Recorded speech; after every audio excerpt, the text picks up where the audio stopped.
Noon pa man, nang maranasan ng mundo ang payapang mga araw, bigla nitong kinailangan tiisin ang isang hindi mailarawang kalamidad. Ang pangyayaring ito ay naganap ng isang tinatawag na bomba ng demokrasya ay ibinagsak mula sa itaas. Walang nakakaalam kung ito ay pinakawalan ng isang Amerikano, Hilagang Koreano, o ng isang walang kam-alay-malay na Ruso. Ngunit ang naging resulta ay ang buong planeta ay natakpan ng isang nakakatakot na patong ng kalawang. Sa lahat ng dako, mula sa mga lungsod hanggang sa mga rural na lugar ay kinain ng kalawang. Lahat ng lupain, mga lawa, ilog, at maging ang mga gusali ay nasira. Kalaunan, ang mundo ay nagbago at naging isang tigang, malamig, at mapanglo na disyerto na nakakatakot. Sa wasak na tanawing ito, lumitaw ang isang misteryosong binata. Siya ay ganap na natatakpan mula ulo hanggang paa, na mukhang hindi naiiba sa isang multo na lumitaw mula sa bangungot, at sa sandaling ito, siya ay naantala sa isang checkpoint. Habang naghihintay, napako ang tingin ng binata sa isang wanted poster sa bulletin board. Kaagad, nagsalita ang matabang manager ng lugar, na nagsabing ang taong nasa papel ay isang mapanganib na kriminal, na may sensinang pinaghahanap dahil pinaniniwala ang may kakayahan siyang magpalago ng amag. Noong panahong yun, ang mga halamang singaw ay hindi na itinuturing na normal na pagkain, kundi naging simbolo na ng pagkalason. Sa syudad, patuloy pa rin ang mga tao sa pamumuhay, pangangalakal, at pagtatrabaho araw-araw. Ngunit ang kapaligiran ay laging puno ng tensyon dahil ang mga puwersa ng seguridad ay lumilitaw sa lahat ng dako. Sinusuri nila ang bawat eskinita, bawat pwesto. Sino man ang magpakita ng senyales ng pagbebenta o pagtatago ng fungi ay agad na dinadakip. Para sa mga gwardya, ang fungi ay itinuturing din na parang droga.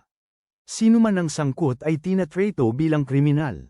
Sa isang bahay aliwan sa isang liblib na bahagi ng lumang distrito, kung saan kumikislap ang pulang ilaw, isang mayamang madam ang nakaupo na nakasandal sa kanyang silya, patuloy na nagkukwento tungkol sa kanyang masakit at mapait na buhay. Ang mga dalagitang nakaupo sa paligid niya ay nagkunwari na nakikinig, tumatango paminsan-minsan, kung minsan. Nagsisingit ng ilang salita upang magpakita ng pakikiramay. Pero ang totoo, iniisip lang nila ang mga walang saysay na bagay, nagkukwentuhan tungkol sa sari-saring paksa. Sa iisang bahay, sa isang pribadong silid, may ginagawa ang isang batang magkasintahan na tila medyo sa isang tingin, baka akalain ng mga tao na mayroon silang ginagawang hindi akma o kainahinala. Ang babae sa loob ay biglang sumigaw sa takot, sinasabing masyado itong malaki, habang malumanay siyang inalo ng binata na ang pagiging malaki ay epektibo. Nakapagtataka, ikaw pala ang may maruruming isip, dahil hindi sila gumagawa ng kahalayan. Ngunit nagtuturok at namamahagi ng gamot para gamutin ang sakit. Ang pangalan ng binata ay si Milo, isang masigasig na batang doktor na pinagkakatiwalaan ng mga tao. Ginagawa niya ang lahat para tulungan ang mga nagdurusa na pagalingin ang sakit na kalawang na dahan-daang kumakain sa kanilang mga katawan. Dahil walang sariling klinika, si Milo ay pinahiram ng isang sulok sa bahay aliwan ng mga mababait na babaeng nagbebenta ng aliw para pansamantalang magsilbing pasilidad medikal. Isang araw, habang ginagamot ni Milo ang dalawang mahirap na mag-ama, ang madam ng bahay aliwan na nakaupo malapit sa kanila ay ikinwento sa kanya ang tsismis na ang mga nagpoprotekta daw sa fungi ang siyang tunay na may sala. Lihim nilang ikinalat ang kalawang, na naging dahilan kung bakit naging tiwangwang ang mundo tulad ng kasalukuyan. Pagkatapos niyang matapos ang kanyang trabaho, inalok si Milo ng ginang ng libreng gabi kasama ang ilan sa mga babaeng nagtatrabaho doon. Humadyak ang mga babae nang marinig ito, na nagpapakita ng tuwa. Kung ibang tao ito, tiyak na hindi sila ganoon kapulido. Ngunit ngumiti lang si Milo, at magalang na tumanggi. Sinabi niya na gwapo nga siya, ngunit hindi ganoon kadaling makuha. Dahil sa komento, nagtawanan ang lahat, na mas lalo pa nilang ikinatuwa sa kanya. Pauwi na, dumaan si Milo sa isang pamilyar na panaderia para bumili ng pagkain. Kasabay nito, lihim siyang bumili ng ilang kabute mula sa may-ari ng tindahan. Ibinigay ng may-ari ang mga paninda habang isang pinapaalalahanan siya na mag-ingat na huwag matuklasan ng mga gwardya, kung hindi ay magkakagulo ang buong bayan. Si Milo lang ang doktor, hindi kayang mawala siya ng mga tao rito. Tumanggi ang may-ari na tumanggap ng bayad dahil libreng ginamo ni Milo ang kanyang anak noon. Ngunit si Milo, bilang isang taong may prinsipyo, ay iginiit pa ring iwan ng pera, itinuturing itong isang patas na palitan, at pagkatapos ay umalis. Pagkauwi sa bahay, ibinigay ni Milo ang tinapay sa kanyang nakatatandang kapatid na babae. Siya ay dating isang gwardya, ngunit ngayoy kinapitan na ng sakit na kalawang, na nagtulak sa kanya upang umalis sa kanyang trabaho. Ang kabuhayan ng magkapatid ay pangunahing nakasalalay kay Milo. Matapos kumain, si Milo ay abala na sa masigasig na pagbubuo ng gamot, dahil siya ay na-sponsor ng komite ng isang sopistikado at modernong makina sa pagbubuo ng gamot. Pinayuhan ng kanyang kapatid na babae ang kanyang kapatid na lalaki nang may pag-aalala na maging lubhang maingat kay Kirikawa, ang chairman ng komite ng distrito. Siya ay isang mapanlinlang na tao na hindi kailanman nagbigay ng anuman ng libre sa kahit sino. Ang labis na pakikisalamuha sa kanya ay hindi magtatapos ng maayos, ngunit ngumiti lang si Milo, at sinabing hindi siya takot. Isa lang ang kanyang layunin, ang bumuo ng lunas para sa sakit na kalawang upang iligtas ang bayan. Samantala, sa opisina ng checkpoint, patuloy ang pagmamayabang ng matabang lalaki tungkol sa misteryosong kriminal na wanted. Ipinagmalaki niya na ang lalaki ay may pambihirang kakayahan kaya't lahat ng bangkay na nasa likuran niya ay ibinabalik niya. Ang nakamaskarang kasama niya ay nagpakita ng kuryusidad, nagtatanong ng mahahalagang katanungan tungkol sa kakaibang gamit sa malapit. Ipinaliwanag ng matabang lalaki na puro bangkay lang ang mga yon. Biglang nag-broadcast ang TV sa silid ng breaking news. Sa labas ng lungsod, hindi inaasahang sumibol ang dambuhalang kabute na lumaki ng singtaas ng tore, naging dahilan ng pagkabahala ng kapatid ni Milo. Humingi si Milo ng pahintulot sa kanyang kapatid na lumabas para maghatid ng gamot. Bago umalis, pinaalalahanan siya nito na maging labis na mapagmatsyag. Pumunta si Milo sa panaderia para kumuha pa ng kabute tulad ng plano, ngunit hindi inaasahang ninakawan ng isang bata na inakalang pagkain nito. Agad niya itong hinabol, na mabilis na pumasok sa isang maliit na eskinita. Laking gulat niya, anabangan siya ng bata. Nang makita ang pinong mukha ni Milo, inakala ng bata na isa siyang babae at itinigil ang pag-atake. Ngunit nakakagulat, umungol si Milo, iginiit na siya ay isang tunay na lalaki. Gayunpaman, hindi siya sinisi ni Milo kundi ginamo ang sugat sa mata ng bata, pagkatapos ay nangako na ililibre siya ng masarap na pagkain sa susunod. Matapos umalis ang bata, biglang lumitaw si Kirokawa, ang tagapangulo ng komite ng distrito. Muli niyang ginamit ang kanyang mapanghikayat na tono, tinutokso si Milo na sumama sa kanya sa malaking lungsod upang gamutin ang mga pasyente sa ilalim ng mas magandang kondisyon. Mariin pa ring tumanggi si Milo dahil marami siyang pasyente sa kanyang bayan. Hindi sumuko si Kirokawa. Sinubukan niyang lumapit na nagpabahala kay Milo tungkol sa paglalantad ng supot ng fungi sa kanyang kamay. Sa mismong tensyonadong sandali, isang dambuhalang kabute ang biglang sumulpot sa gitna mismo ng kalsada. Naabala si Kirokawa at bumalik siya patungo sa checkpoint. Sa opisina ng checkpoint, idineklara ng lalaking nakamaskara na kasama ng matabang opisyal na ang mga bangkay na iyon ay mga monghe. Siya ang may pananagutan na ibalik sila sa kanilang mga pamilya. Pansamantalang pinaniwalaan ng mga gwardya ang kanyang mga sinabi, hindi na sinuri pa, ngunit kinestyon pa rin nila ang pana na dala niya, dahil ang mga pana ay ipinagbabawal na armas sa lungsod. Sa sandaling ito, ibinunyag ng monghe ang kanyang tunay na anyo, nakapansin-pansin ang kanyang nagniningas na pulang buhok. Pinatubo niya ang mga fungi ng marahas, sinisira ang lahat ng nasa paligid. Habang tumatakas mula sa mga gwardya, hindi niya sinasadyang nakasalubong si Milo. Samantala, sa bahay, isinusuot na ng kapatid ni Milo ang uniforme ng gwardya, desididong lumabas upang protektahan ang lungsod. Nang kakatakbo lang ni Milo pabalik, sinusubukang pigilan siya, napatumba siya at nawala ng malay dahil sa kanya dahil sa labis na pagsasalita. Pagkagising niya, umalis na siya. Wala nang nagawa si Milo kundi magtuon sa kanyang laboratorio, gumagawa ng gamot mula sa mga bagong nakuhang fungi. Habang nagtatrabaho, biglang may narinig si Milo na ingay sa likuran niya. Nang lumingon siya, nakita niya ang pulang buhok na binata na nakatayo doon, kasama ng isang matandang malubhang na sugatan. Ang taong ito ay nagpakilala bilang si Bisco, ang taong hinahanap ng buong mundo. Dahil sa hinala, hiniling ng gwardya sa taong nasa harap niya na patunayan na siya ay isang monghe sa pamamagitan ng pagbigkas ng sipi mula sa banal na kasulatan. Isang tila simpleng kahilingan, ngunit isa na talagang naglagay sa kanya sa mahirap na sitwasyon. Dahil sa sandaling yon, wala siyang maisip na anumang salita upang tumugon.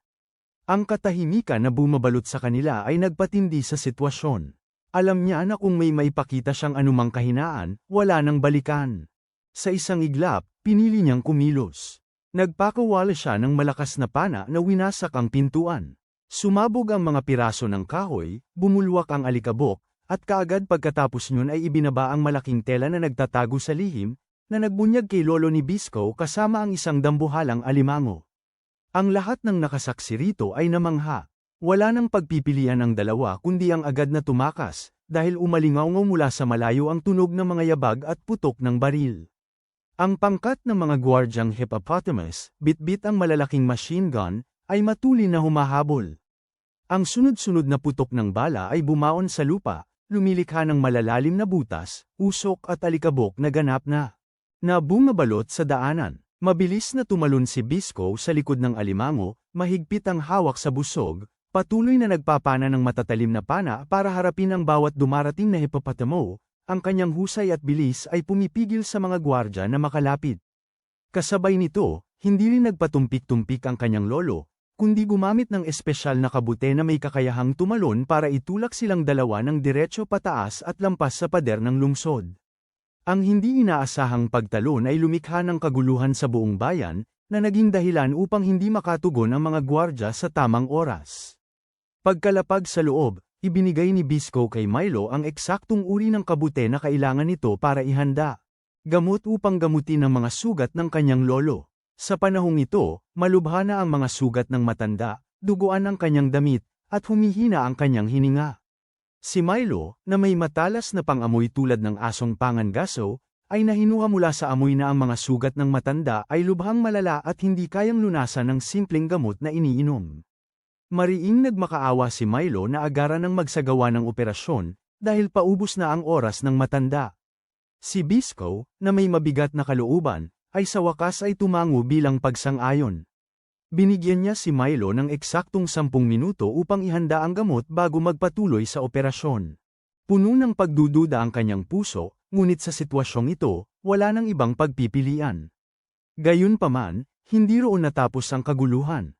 Habang nagsisimula pa lang sila sa kanilang gawain, natuklasan ng mga tauhan ng chairman ang kanilang pinagtataguan, nagpaputok ng babalang putok na nagdala sa silid sa matinding tensyon.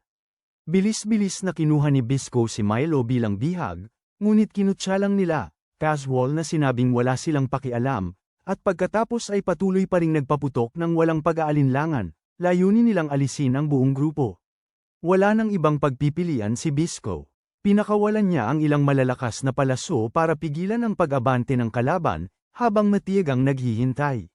Para lumapit ang mga alagad na may ulo ng kuneho.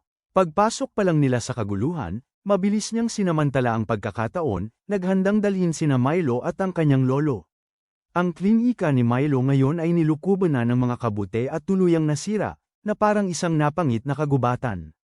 Bagamat pinagsisihan nito ni Milo, wala siyang pagpipilian. Kung hindi nila isasakripisyo ang lugar na ito, malalagay sa panganib ang buong grupo. Sa kritikal na sandaling ito, dumating ang kapatid ni Milo na nagmamaneho ng sasakyan, na bumangga mismo sa lugar kung saan humaharang ang pangkat ng bantay. Dahil siya ay isang mataas na ranggong commander, agad sinunod ng mga sundalong bantay ang kanyang mga utos. Ang sitwasyon ay naiulat ng detalyado. Nang hapong yun, malapit nang masukul sina Bisco at ang kanyang lolo. Kinailangan nilang gamitin muli ang mga espesyal na jumping fungi upang lumipad sa ibabaw ng pader ng lungsod. Isang mapanganib na desisyon, ngunit ito lamang ang ruta ng pagtakas. Gayunpaman, nang paalis na sila, isang higanteng hippopotamus ang biglang sumugod sa kanila. Ibinuka ang malaking panga na tila handang sakmalin si Bisco. Nakakagulat, namangha ang lahat nang makita nilang buhati ni Bisco nang mag-isa ang buong hippopotamus at ihagis ito ng malayo. Sa ibang dako, nakatayo si Kirikawa at naghihintay, sa tabi niya ang isang dalagang may rosas na buhok. Humingi siya ng paumanhin kay Kirikawa sa pagkukulang na nagpahintulot kay Bisco na makatakas, ngunit tila hindi naman siya gaanong nag-aalala. Sa malamig na mukha, agad niyang iniutos sa kanyang mga nasasakupan na ipagpatuloy ang pagpapatupad ng plano, dahil ang pangunahin niyang alalahanin ay maiwasan na direktang makaharap ni Bisco ang pangunahing puwersa ng bantay, upang maiwasan ang kaguluhan na lampas sa kontrol. Ilang oras na ang nakalipas, ligtas na nalampasan ni Nabisco at ng kanyang lolo ang pader ng lungsod, at nakahanap ng sulok para magpahinga. Ngayon ay naghihirap na ang lolo ni Bisco sa mapaminsalang sakit na kalawang. Alam niyang hindi na siya magtatagal.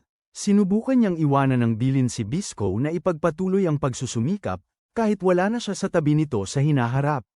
Sa paningin niya, si Bisco ang pinakamalusog na tao, ang tanging pag-asa. Natalos na niya ang lahat ng kasanayan na itinuro sa kanya ng kanyang lolo, maliban sa kakayahang maghanda ng gamot. Tumanggi si Bisco na makinig, umiling, lubos na tinatanggihan ang ideya na ganoon na lamang kagaan para sa kanyang lolo ang sariling buhay. Marami na silang pinagdaanan na hirap, nasira na ang 12-dosenang checkpoint para lang mahanap ang bihirang fungi na lumalamon sa kalawang sa pag-asang makagawa ng lunas para sa kanyang lolo. Kaya nanumpa siya na hindi niya hahayaang mamatay ang kanyang lolo, sa kabila ng lahat ng panganib. Lumapit si Bisco sa kinaroroonan ng alimango na nagpapahinga, nang biglang may isang rocket na lumipad sa himpapawid. Agad niyang inihanda ang kanyang pana at panyana. Sumabog ang rocket sa ere, nagtalsikan ng mga piraso, na ikinagulat ng babaeng kumokontrol sa sasakyang panghimpapawid na suso sa kalawakan. Naramdaman na may panganib na papalapit, nagmamadaling sinabi ng lolo ni Bisco sa kanya na magtago sa ilalim ng alimango para maiwasan ang lason na ibubuga ng suso. Sinubukan ni Bisco na gumanti ng pana, bigla. May electronic na igat na sumulpot mula sa kung saan at kumagat ng diretso sa kanyang binti. Sa sandaling yun, ang sasakyang panghimpapawid sa itaas ay nagpaputok ng sunod-sunod na bala. Ang kanyang lolo ay hindi nag-atubili, mabilis na lumabas upang ipagsanggalang ang kanyang apo. Nanginginig siya ng tamaan ng bala, at bamasa ang dugo sa kanyang damit. Natigilan si Bisco. Mahigpit na hinawakan ni Bisco ang pana, ibinuhos ang lahat ng kanyang lakas upang magpakawala ng palasong makapipinsala ng malubha, dahilan para sumabog ang sasakyang panghimpapawid at bumagsak sa lupa. Nang walang pag-aatubili, agad siyang sumakay sa alimango at dumiretso sa bayan para maghanap ng doktor, sa matinding pangangailangan. Patuloy siyang sumusulong ng walang tigil. Nang magawa ng dalawa na makapagtago sa imburnal sa ilalim ng lupa, nagulat si Milo sa lakas ng lolo ni Bisco, na nakatanggap ng 6 na bala ngunit hindi pa rin bumagsak, na para bang naging alamat na ang kanyang katatagan. Madali ang tinanong ni Bisco si Milo kung kaya niyang gamutin ang kanyang lolo. Buong kumpiyansang tiniyak ni Milo na kaya niya. Nagpasya si Bisco na lumabas at gumawa ng panggulo upang bumili ng oras para sa paggamot ni Milo, ngunit mariing ipinilit ni Milo na gamutin muna ang mga sugat ni Bisco bago niya ito hayaang lumabas upang lumaban. Ibinigay ni Bisco ang kanyang lolo kay Milo at pagkatapos ay dali-daling lumabas.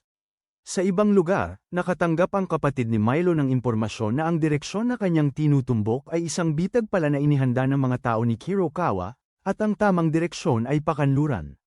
Pinayuhan siya ng isang gwardya na manatiling kalmado bago pa man makarinig ng iba, dahil kakadiskubre lang nila ng isang higanteng kabute na tumubo mismo sa klinika ni Milo, ganap na sinira ang lugar.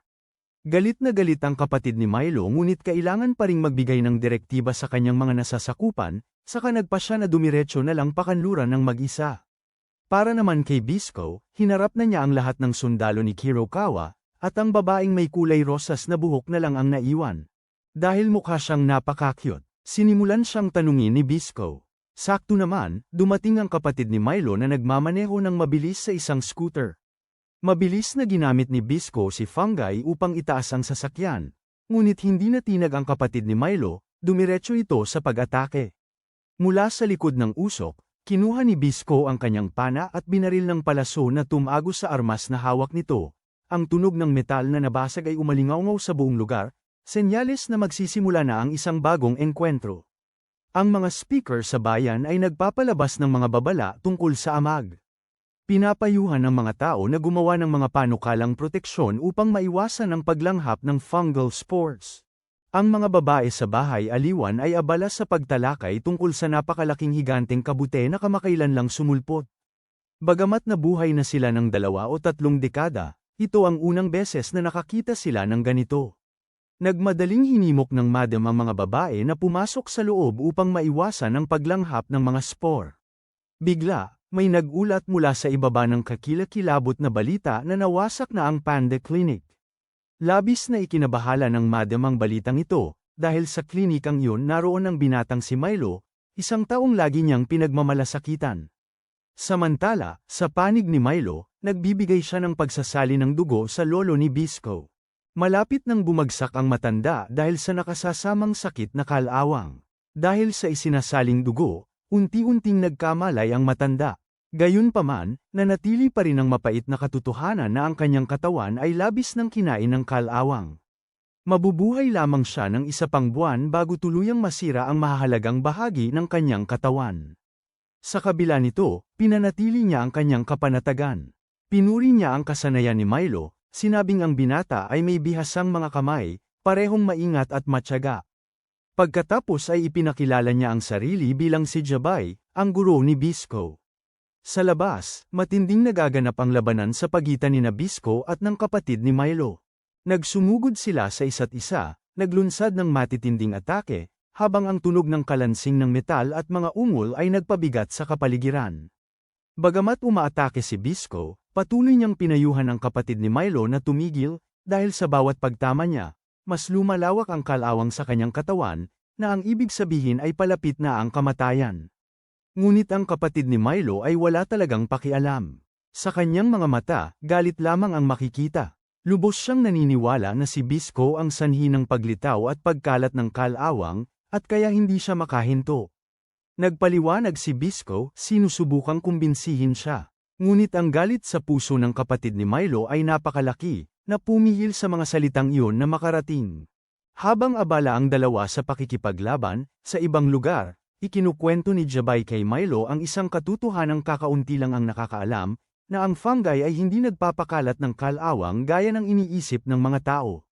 Sa kabaligtaran, kinakain ng fungi ang kalawang upang mabuhay at lumaki. Ipinaliwanag pa niya na ang mundong ito ay likas na malupit at mapanganib, kaya't ang mga organismo ay kinailangang mag-evolve upang makaangkop, at ang fungi ang unang species na nag-evolve ng espesyal na kakayahang ito. Isinalaysay niya na sa loob ng mahabang panahon, ang mga taong tulad niya ay sumubok na magtanim ng fungi sa mga bahagi ng katawan o bagay na apektado ng kalawang, at sa paglipas ng panahon, dahan-daang sinipsip at nilinis ng fungi ang kalawang. Ngunit dahil mabagal ang pagbabago, nakita lamang ng mga tagalabas ang mga fungi na tumutubo sa mga bahagi ng kalawang, at mabilis na naghinuha na ang fungi ang sanhi. Lumaki ang hindi pagkakaintindihang ito, lalo na nang hindi mahusay magpaliwanag ang mga tagapagtanggol ng fungi, na nagdulot upang hindi maintindihan at kamuhian sila ng mundo. Gayunpaman, hindi pa rin natinag ng taos-pusong salita ni Jabay ang kapatid ni Milo. Galit niyang itinulak ang kanyang sasakyan patungo kay Bisco, dahilan upang siya ay lumayo. Si Bisco, sa kabila ng sakit, ay pilit pa ring ipinaliwanag na nagtanim lamang siya ng fungi sa mga kalawangin na lugar upang tratuhin sila, at hindi kailanman humingi ng pasasalamat mula kaninuman. Gayunpaman, siya ay hindi naunawaan, sinaktan, tinuring na kaaway. Malinaw na siya ay nabalisa, nasasaktan, ngunit nanatiling matyaga. Iba naman ang kapatid ni Milo. Gusto lang niyang malaman ang tunay na layunin ni Bisco. Nang matanong ng husto, napilitang umamin si Bisco na pareho sila ni Jabay na naghahanap ng isang napakabihirang amag na kumakain ng kalawang, na itinuturing na milagrong lunas na kayang magpagaling ng kalawang sa pinakaugat nito kahit saan. Ang kapatid ni Milo, si Pou, nang marinig ito, ay lalong nagalit, naniniwala na ito ay pawang. Isang dahilan, ngunit hindi alintana ni Bisco. Tuwang-tuwa pa siyang nagmalaki na nakahanap lang siya ng isang mahusay na manggagamot dito, isang kamukhang kamukha ni Pou, kaya nahulaan niyang magkadugo sila. Ang pahayag na yon ay parang nagbuhos ng gasolina sa apoy. Nagngalit si Pou, galit na sumugod upang sirain ang buong bahagi ng dingding kung saan nakatayo si Bisco. Ngunit sa pagkakataong ito, naging maagap si Bisco. Ginamit niya mismo si Milo para pukawin siya, upang mahulog siya sa kanyang bitag. Sa kanyang galit, mas matindi ang naging atake ni Pou, at sa sandaling yun, buong husay na. Nagtanim ng fungi para tumubo sa kanyang sandata. Nang makita ito, hindi niya maiwasang makaramdam ng pait, dahil ang trabaho niya ay laging magtanim ng fungi para magligtas ng tao, hindi para gamitin ang mga ito sa pagkontra-atake sa isang babae, ngunit napilitan siyang gawin ito dahil sa labanan. Binaril ni Bisco ng palasong pampakalma, at mabilis na sinalo ang katawan ni Puho habang ito ay bumabagsak. Ayaw niyang masaktan siya, kaya dahan-dahan niya itong binuhat, at ibinalik sa taguan sa ilalim ng lupa na imburnal. Doon, muling nakita ni Bisco ang kanyang lolo, na hindi na mukhang isang ulyanin na matanda, kundi puno ng kalusugan tulad ng isang 18 taong gulang, na labis na ikinagalaw ng damdamin ni Bisco hanggang sa puntong halos maiyak siya. Kahit pinipigilan ang sarili, dali-daliling lumapit si Milo, natatakot na makita ang kapatid na walang malay. Siniguro ni Bisco sa kanya na iniksyon lang yon ng pampakalma at madyay gising din agad. Nainiksyon na siya ni Milo ng gamot na panlaban sa kalawang, na nagbibigay sa kanya ng mas mahabang panahon. Naging mas apurahan ang sitwasyon dahil malapit nang dumating ang mga gwardya ng lungsod. Nagpasya si Jabay na magboluntaryong maiwan para harangan sila, upang makabili ng oras para makatakas ang mga kabataan. Hindi sumang-ayon si Bisco, nauunawaan na kung wala ang kanyang lolo, wala nang sinumang makapaghanda ng gamot. Sa puntong ito, hindi inaasahang humakbang si Milo, sinasabing kaya niyang pumalit, na matututo siya at gagawin ito ng may buong determinasyon. Tumutol si Bisco, naniniwalang napakahirap ng labas ng mundo para sa isang tulad ni Milo. Ngunit nanatiling matatag si Milo, dahil hindi lang niya nais manggamot, kundi nais din niyang makahanap ng lunas upang mailigtas ang huling miyembro ng kanyang pamilya. Nang makita ang determinadong tingin sa kanyang mga mata, sa wakas ay tumango si Bisco bilang pagsang-ayon na payagan si Milo na sumama. Saktong pagdating ng mga gwardya, ginawang hamarang si Jabay sa kanilang daan. Nagpasya si Milo na iwan ang kanyang kapatid, inilagay sa tabi niya ang isang bag ng gamot panlaban sa kalawang upang panatilihin ang kanyang buhay. Ang tagpo ng pamamaalam ay puno ng nagpipigil na damdamin, ngunit bago ito matapos, mabilis nang hinayla ni Bisco palayo si Milo. Dahil nauubos na ang oras, nagmadali sila patungo sa tarangkahan, ngunit doon mismo ay pinahinto sila. Isa pang grupo ng mga gwardya ang lumapit mula sa likuran, na paligiran silang dalawa.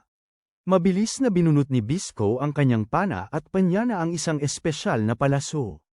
Gumuho ang tulay sa harap, kaya pareho silang nahulog mula sa tarangkahan ng lungsod. Sa sandaling yun, sa gitna ng lahat ng panganib, nanatili na lamang ang isang marupok na pag-asa na sila ay upang makaligtas at tahakin ang matinik na landas sa hinaharap. Sa unang araw sa labas, tuloy-tuloy na nagsalita si Milo, walang tigil na nagkwento tungkol sa iba't ibang bagay, na ikinainis ni Bisco, na laging nakasimangot ang mukha. Walang ingat na naisip ni Milo na marahil naligaw sila, ngunit mariing tumanggi si Bisco na aminin ito. Ang pagmamataas ng isang sanay ng gumala-gala, na namuhay ng malaya ayon sa likas na instinct sa kalikasan, ay hindi papayag na aminin niya na nagkamali siya ng direksyon. Nagpatuloy ang dalawa sa paglalakad hanggang sa makarating sila sa isang lugar na may lumulutang na lumot sa ibabaw ng tubig. Milo ay kaagad na nabighani, nagniningning ang kanyang mga mata. Huminto siya upang tingnan, mausisa na parabang may nadiskubreng mahiwagang bagay. Ngunit si Bisco ay iba. Puno siya ng inis at pagkaubos ng pasensya, kaya't casual niyang inihagis ang isang bagay patungo sa mukha ni Milo, ikinagulat nito. Pinaalalahanan siya ni Bisco na hindi sila naroon para maglibang, na ang lugar na iyon na may lumot ay aakit ng mababangis na hayop sa gabi, at kung sila ay magtagal pa, maaaring dumating ang panganib anumang oras. Umalis ang dalawa sa lugar at nagpatuloy sa paglalakad, ngunit hindi nagtagal, nawala ng malay si Milo sa daan. Napabuntong hininga si Bisco nang walang magawa, saka bumalik na may 2 sanggol na butiki sa kamay, na pawang. Naglalaro, nagkakagatan sa mga buntot ng isa't isa. Inihaw sila ni Bisco para kainin ni Milo, dahil nawalan siya ng malay dahil sa matinding gutom. Pagkatapos kumain, naging alerto ulit si Milo. Naintindihan ng dalawa na kapos na ang oras, dahil 1 buwan na lang ang itatagal ng buhay ni Jabay. Samantalang ang gamot na iniwan ni Milo para sa kanyang kapatid ay tatagal lamang ng 3 buwan.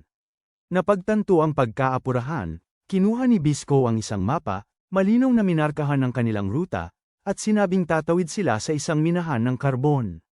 Agad na nag-alala si Milo dahil alam niya na malalaking mapanganib na daga ang madalas naninirahan sa mga minahan ng karbon.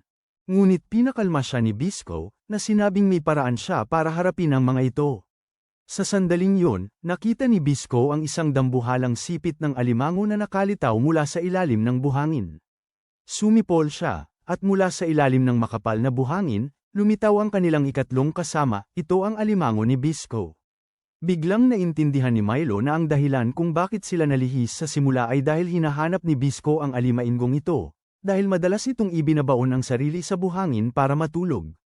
Ayon sa mga pagtatansya, kung sasakyan nila ang alimango, 2 araw lang ang aabutin para makarating sa minahan, at ang mga daga sa minahan ay hindi magiging sapat ang kamangmangan para atakihin ang ganoong kalaking nilalang. Ngunit bago pa man makaupo ng maayos si Milo sa likod ng alimango, itinumba na siya sa lupa. Nagkibit-balikat lang si Bisco at inihagis kay Milo ang isang espesyal na kasuotan upang hindi gaanong mailang ang alimango. Ngunit tila kakaibang matalino ang alimainggong ito. Bagaman naisuot na ni Milo ang damit, casual pa rin itong ibinaba siya. Kinailangan ni Milo na maglakad, nakasunod kina Bisco at sa alimango.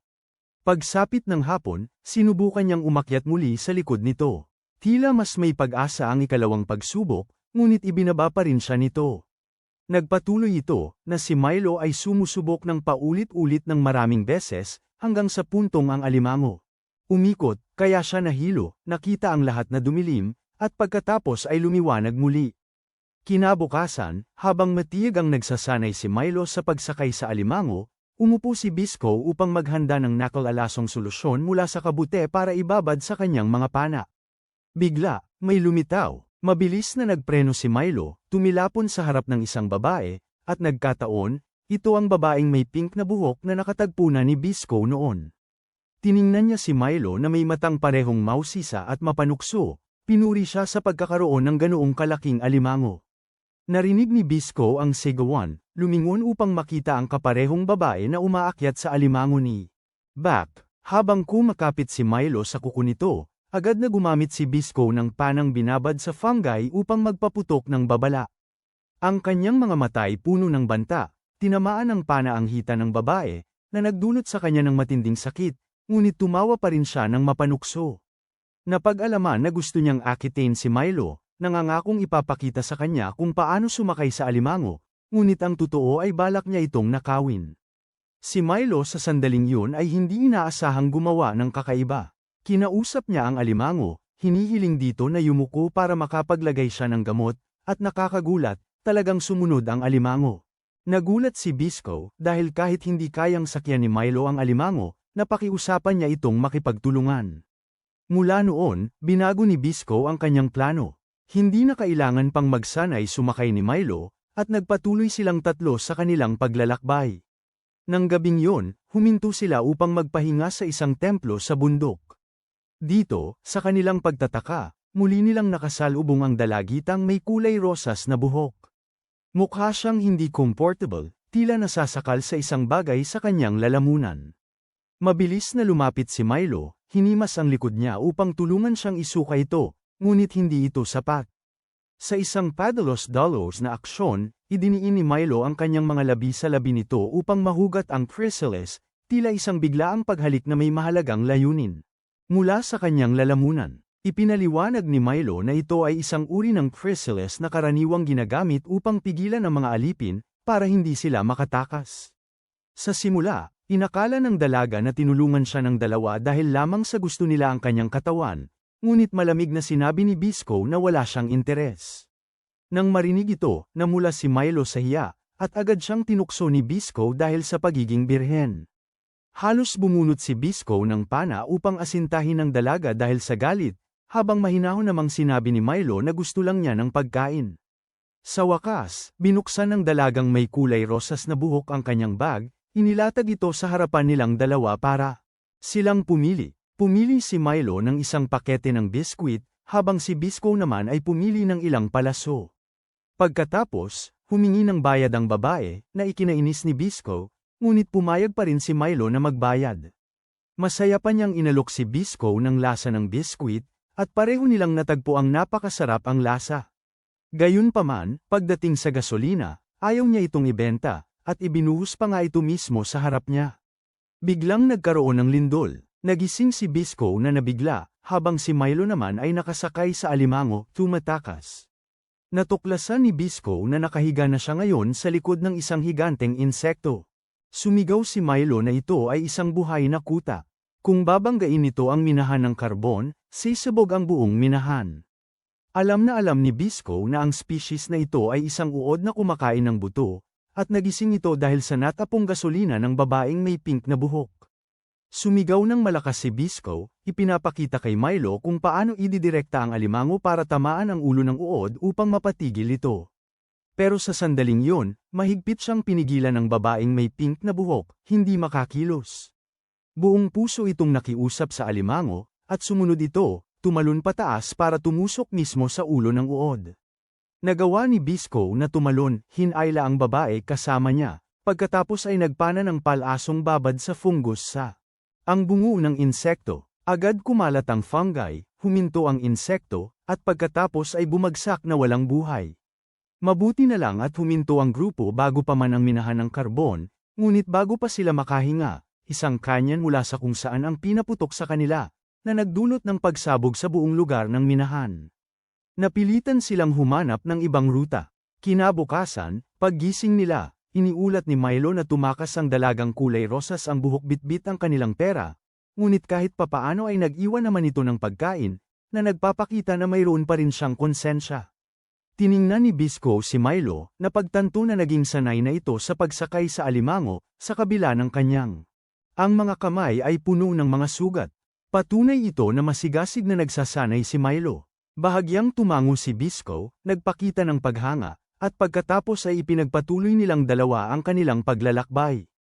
Pagkatapos magkamalay, agad sumakay si Po sa kanyang malaking motorsiklo, pinaharurot ang makina, at mabilis na humarurot palayo. Sinundan niya ang natitirang bakas, na may isang kaisipan lamang sa isip, kailangan niyang hanapin si Milo. Samantala, nasa isang mapanganib na sitwasyon sina Milo at Bisco, silang dalawa ay biglang napalibutan ng isang grupo ng mga bata na may dalang baril at patpat, na sabay-sabay na sumugod upang atakihin sila na tila nag-aabang. Sila sa simula pa lang. Ang mga nagalit na batang yun ay inakala na sina Milo at Bisco ay mga tauhan ni Kirikawa, kaya patuloy silang sinasalakay. Sinubukan nilang dali-daling itaas ang kanilang mga kamay at ipaliwanag na hindi sila kabilang sa taong yon, ngunit matigas pa ring tumanggi ang mga bata na maniwala sa kanila. Sinabi ni Milo na gusto lang niyang bumili ng pagkain para mabuhay, malinaw na ipinapakita ng kanyang boses ang sinseridad, ngunit nagdududa pa rin ang mga bata. Tiningnan nila ang punit-punit na damit, maruruming mukha, ang mahirap na hitsura ni na Milo at Bisco at umismed, dahil sa kanilang paningin, paano magkakaroon ng dalawang gasgusing dukhang ito ng pera para makabili ng kahit ano. Ang mapagmatsyag na ugali ng mga bata ay hindi man lang nabawasan, nakatutok pa rin sa kanila ang mga baril at patpat. Sa sitwasyong yun, nag-aatubiling inilabas ni Bisco ang kanyang sariling wanted poster, isang lukot na papel ngunit malinaw na nakalimbag ang kanyang mukha at ang kaakit-akit na pabuya, upang patunayan na talagang wala silang kaugnayan kay Kirikawa. Tanging nang makita nila ang wanted poster ay nabawasan ang pagdududa ng mga bata, pumayag na hindi naaatake, ngunit hindi pa rin nila sila pinakawalan. Hindi nagtagal, sina Milo at Bisco ay inescorten, mabilis na tinalian at dinala palayo.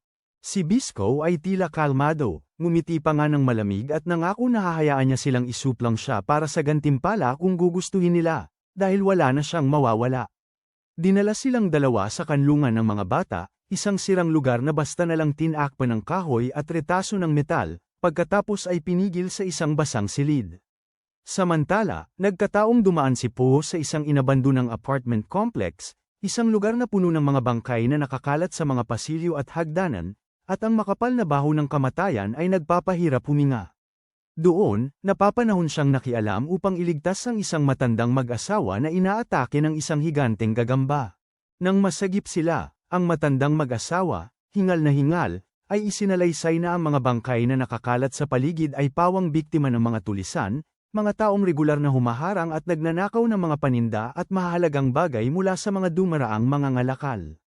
Bilang pasasalamat, inimbitahan ng matandang mag-asawa ang kapatid ni Milo sa kanilang tahanan, isang maliit, luma ngunit malinis na bahay, nangako silang tutulungan siyang kumpunihin ang kanyang sirang motorsiklo. Sa panahong ito, pinananatili si Milo kasama ang isang maliit na bata na tila mas nakakaunawa kaysa sa ibang mga bata. Ang bata ay tila mahinahon, nagdala ng pagkain kay Milo at pinayuhan siyang kumain upang manumbalik ang lakas. Dahil sa malambot na pag-uugali na ito, naramdaman ni Milo na hindi siya tinitingnan ng babae bilang masamang tao. Habang nag-uusap, sinabi ng babae kay Milo ang tungkol sa buhay ng mga bata doon.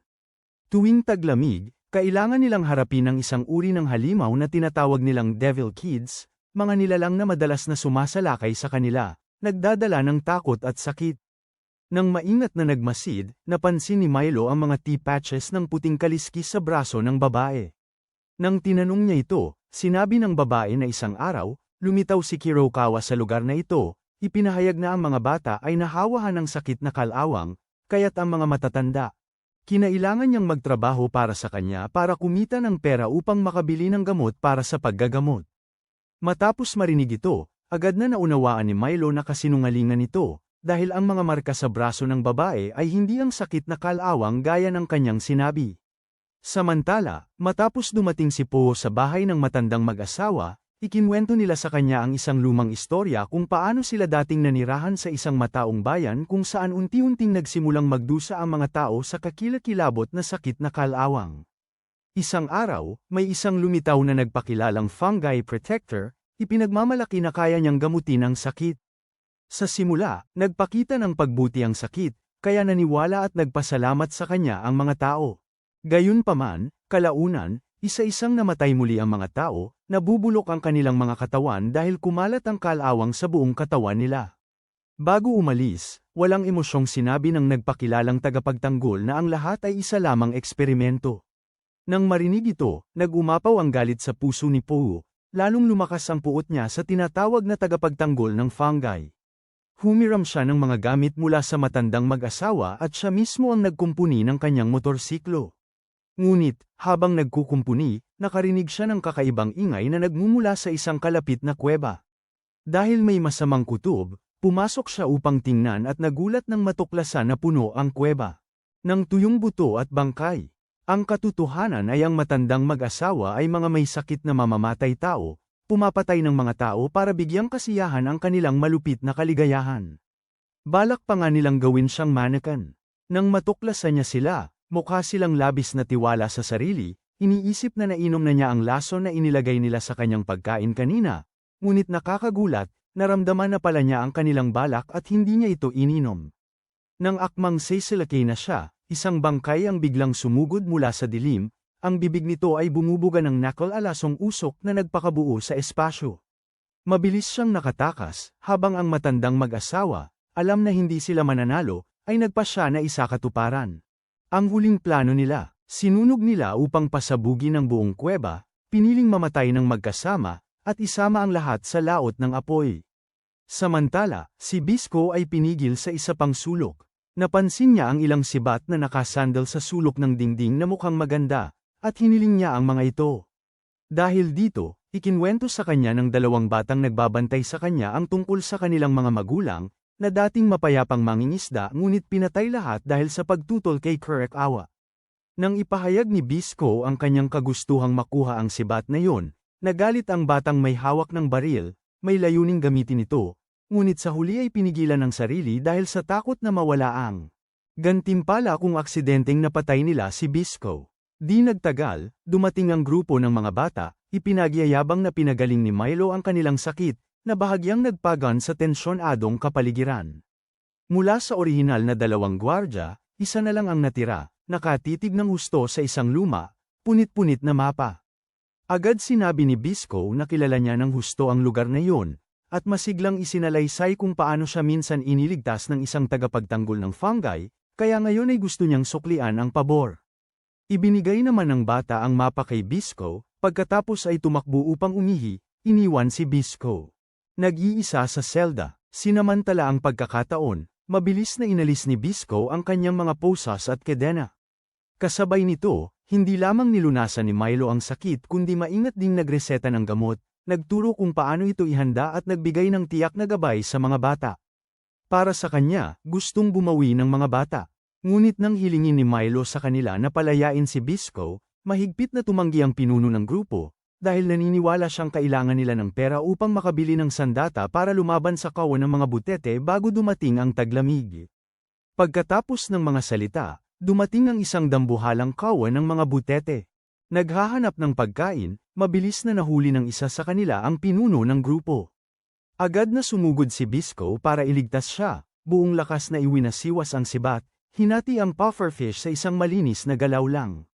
Bagaman nakakalungkot, walang kanin para gumawa ng ensaladang isda. Nangako si Bisco na tutulungan niya ang mga bata na malagpasan ang panganib, ngunit inamin na hindi siya marunong magbasa. Kaya sa bawat pagkakataon, panyanan niya ang mapa. Kailangan ng batang bantay na basahin ang pangalan ng lugar kay Bisco. Nang mabasa ng buo ang mapa, umurong na ang kawan ng pufferfish. Pagkatapos ay tinawag ni Bisco ang kanyang higanteng alimango para lumapit, sumakay dito para sunduin si Milo. Habang naghahanda si Milo sa pag-alis, pinigil siya ng munting batang babae na may pangunawa, nagmamakaawa na kailangan ng bayan ang isang tulad niya. Ngunit ngumiti lamang si Milo, sinabing naipasa na niya ang sapat na kaalamang medikal sa dalagita, at naniniwalang siya ang magiging kapalit niya upang manggamot at magligtas ng mga tao. Bago sila maghiwalay, inihagis ng batang lider ng grupo kay Bisco ang sibat na iniwan ng kanyang ama. Bagamat nanatili siyang malamig ang kilos at sinabing gusto niyang subukan kung may kakayahan si Bisco na mapanganib ang kanyang buhay, ang aksyong ito ay isa talagang ipinahiwatig na pagtitiwala. Samantala, desperado pa ring nangangaso si Kurokawa, ginagamit ang lahat ng kanyang puwersa sa paghahanap sa Jabay ngunit hindi pa rin niya nahuhuli. Bigla, senadoryasan niya ang kanyang mga tauhan na huminto, at yumuko. Lumapit siya sa isang nakatayo sa dulo ng linya, malinaw na makikita sa kanyang mukha ang pagdududa. Mabilis niyang inalis ang sombrero na nakatakip sa ulo ng tao, at agad na ibunyag ang tunay na mukha. Si Jabay pala yun na nagkukubli. Ngayon, tinatahak ni Bisco at Milo ang isang malawak na rehiyon na nababalutan ng nyebe, ang malamig na hangin ay humahampas ng ubod tindi kaya't ang bawat hakbang ay parang doble ang bigat.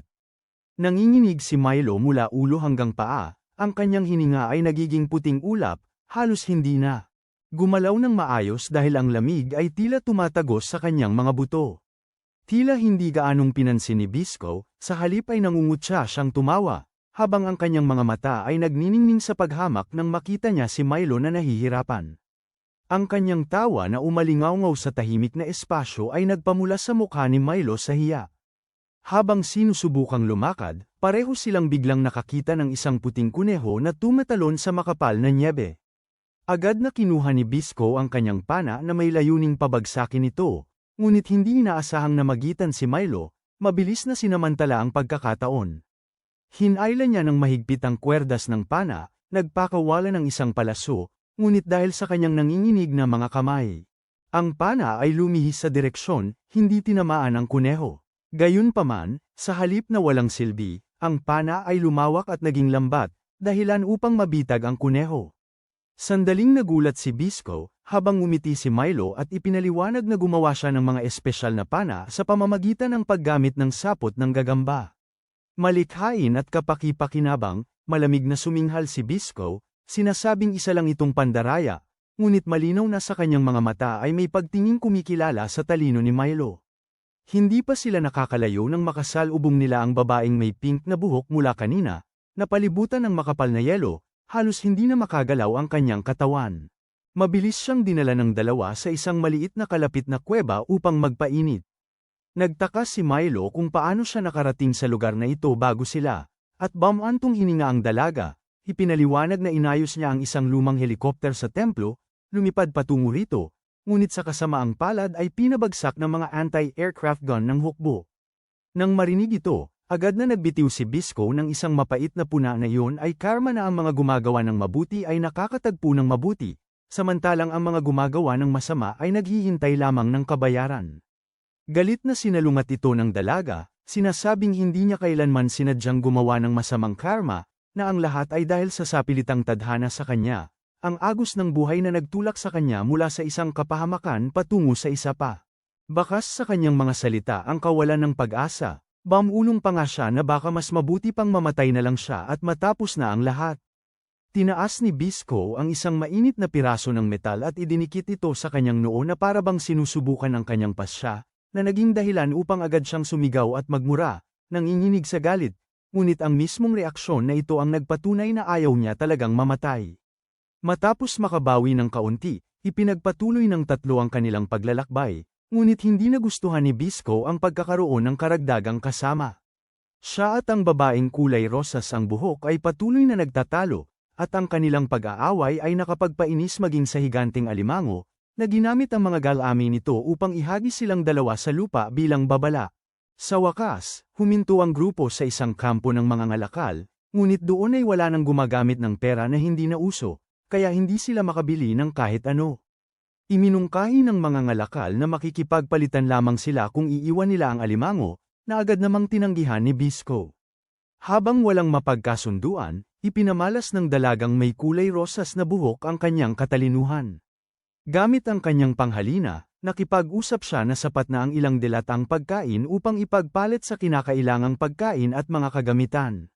Nagpatuloy sa paglalakbay, dumating ang grupo sa isang inabandonang istasyon ng tren, na ang pasukan ay natatakpan ng niyebe at yelo. Nang pagkakataong ito, kumilos ang dambuhalang alimango, gamit ang lakas nito upang basagin ang makapal na patong ng yelo, nagbubukas ng daan pababa. Ang lugar ay napakadilim. Ngunit salamat sa pagbuga ni Bisco ng nagliliwanag na kabute, isang mystical na asul-ube na ilaw ang kumalat sa lahat ng dako, kaya pakiramdam ni Milo ay para siyang napasok sa ibang mundo. Nakakita sila ng ilang lumang lokomotibo, buti na lang at mayroon pang gumagana, ngunit ang control panel ay nangangailangan ng pagpasok ng barya ng yen, isang pera na matagal nang iniwan. Muling ipinamalas ng dalagita na may buhok na rosas ang kanyang pagiging maparaan, inangat ang takip ng makina, kinokonekta. Komplikadong mga cable ng kuryente. Nang mamangha si Milo at Bisco, isinalaysay niya na noong nakaraan, siya ay napilitang magtrabaho sa isang pabrika ng makinarya kung saan maraming tao ang naapektuhan o nagkasakit dahil sa kalawang. Sa mga panahong yun, siya ay naging dalubhasa sa makinarya at nagpas siyang tumakas upang mabuhay. Habang abala siya sa pag-aayos, si Milo at Bisco ay umupo sa tabi ng apoy, nagbahagi ng mainit na pagkain. Ipinagtapat ni Milo na masaya siyang maglakbay kasama si Bisco, nakakaranas ng napakaraming bagong bagay, at nakakahanap ng higit na motibasyon upang maghanap ng gamot upang mailigtas ang mga tao. Tinanong niya si Bisco tungkol sa lolo nito, at ipinaliwanag ni Bisco na bagaman hindi ito tunay niyang lolo, ito ang kanyang tanging pamilya, at ang maestro rin na nagturo sa kanya ng lahat, mula sa pagpana hanggang sa kaligtasan.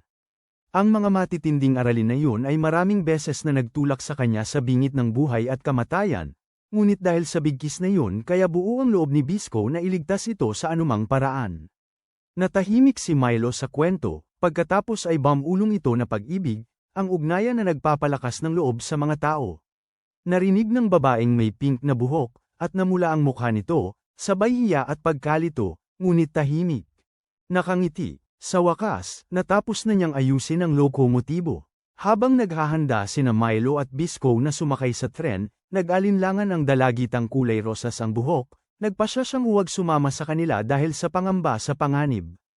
Hindi nila siya pinilit, tinanong lang ang kanyang pangalan, ngunit nag-iingat siya, takot na mag-iwan ng bakas. Nangako si Milo na hindi tatawa, kaya siya ay nag-alinlangan bago dahan-daang sinabing ang pangalan niya ay Tyrol. Ngumiti si Milo at pinuri ang kanyang magandang pangalan, na ikinatuwa niya nang hindi inaasahan. Habang nagsisimula ng humandar ang tren, nangako si Milo na magkikita silang muli at sasabihin sa kanya ang tungkol sa kanilang paglalakbay. Nais pasalamatan ni Tyrol ang pagtrato nila sa kanya bilang kaibigan, ngunit siya'y masyadong mahiyain kaya't itinago na lamang niya ito. Gayunpaman, hindi nagtagal ang kapayapaan. Isang kawan ng dambuhalang pugita ang biglang lumitaw, marahas na inatake ang tren. Agad na sumugod sa labanan si Bisco, nagtitiwala kay Milo na magbigay ng suporta. Sa huli ay mailap si Milo, ngunit magkasama nilang natalo ang maliliit, hanggang sa lumitaw ang dambuhalang pugita, iniunat ang mga galami nito upang mahigpit na pumulupot kay Bisco. Iniutos ni Milo sa alimango na ihagis ang makina sa bibig nito, ngunit nanginginig pa rin ang kanyang mga kamay. Kapag umaasinta, pagkatapos ay tumayo si Bisco nang magkatabi sila, inaayos ang kanyang asinta, sabay nilang hinayla ang pana. Lumipad ang pana, tumama sa makina, naging sanhi ng malakas na pagsabog, na ikinapahamak ng halimaw. Matapos makatakas sa panganib, umabante ang tren patungo sa target na lambak. Ito ang lugar kung saan unang tumapak ang mga tagapagtanggol ng fungi, at kung saan din matatagpuan ang uri ng fungi na kailangan nilang hanapin. Napakaganda ng tanawin doon sa ibaba. Bigla nilang nakita ang isang dambuhalang ibon na may dalang pugita na lumilipad sa kalawakan. Subalit pagkatapos nyon, lumitaw ang isang dambuhalang ahas, na agad na kinain ng dalawang hayop ng buo. Kinilala niya ito bilang species ng ahas na may dalang fungi na kumakain ng kalawang, kaya agad na umindayog si Bisco sa lubid upang umatake. Ngunit lahat ng kanyang atake ay walang epekto. Sa gitna ng maigting na sitwasyon, biglang lumitaw ang kapatid ni Milo na si Poo. Taglay ang matinding galit, biglang sumulpot si Poo mula sa kung saan, at mukhang napakaseryoso. Iginiit niya na ibalik ni Bisco ang kanyang kapatid sa kanya. Ngunit kalmadong sumagot si Bisco na kusang sumama sa kanya si Milo, na gusto nitong iligtas ang kanyang kapatid gamit ang sarili nitong lakas, at hindi siya pinilit. Milo tumango bilang pagsang-ayon, ngunit ang kanyang kapatid ay puno pa rin ng galit, at ayaw makinig. Si Bisco, dahil sa kanyang pagiging mainitin ng ulo, ay sinadya pang kantiin si Poo, kaya mas lalo siyang nawalan ng pagtitimpi. Dahil sa kanilang pagtatalo, naging mabigat at tensyonado ang kapaligiran para sa kanilang tatlo. Sa sandaling yon, biglang sumugod ang higanteng ahas. Ang tinarget nito sa pagkakataong ito ay sila.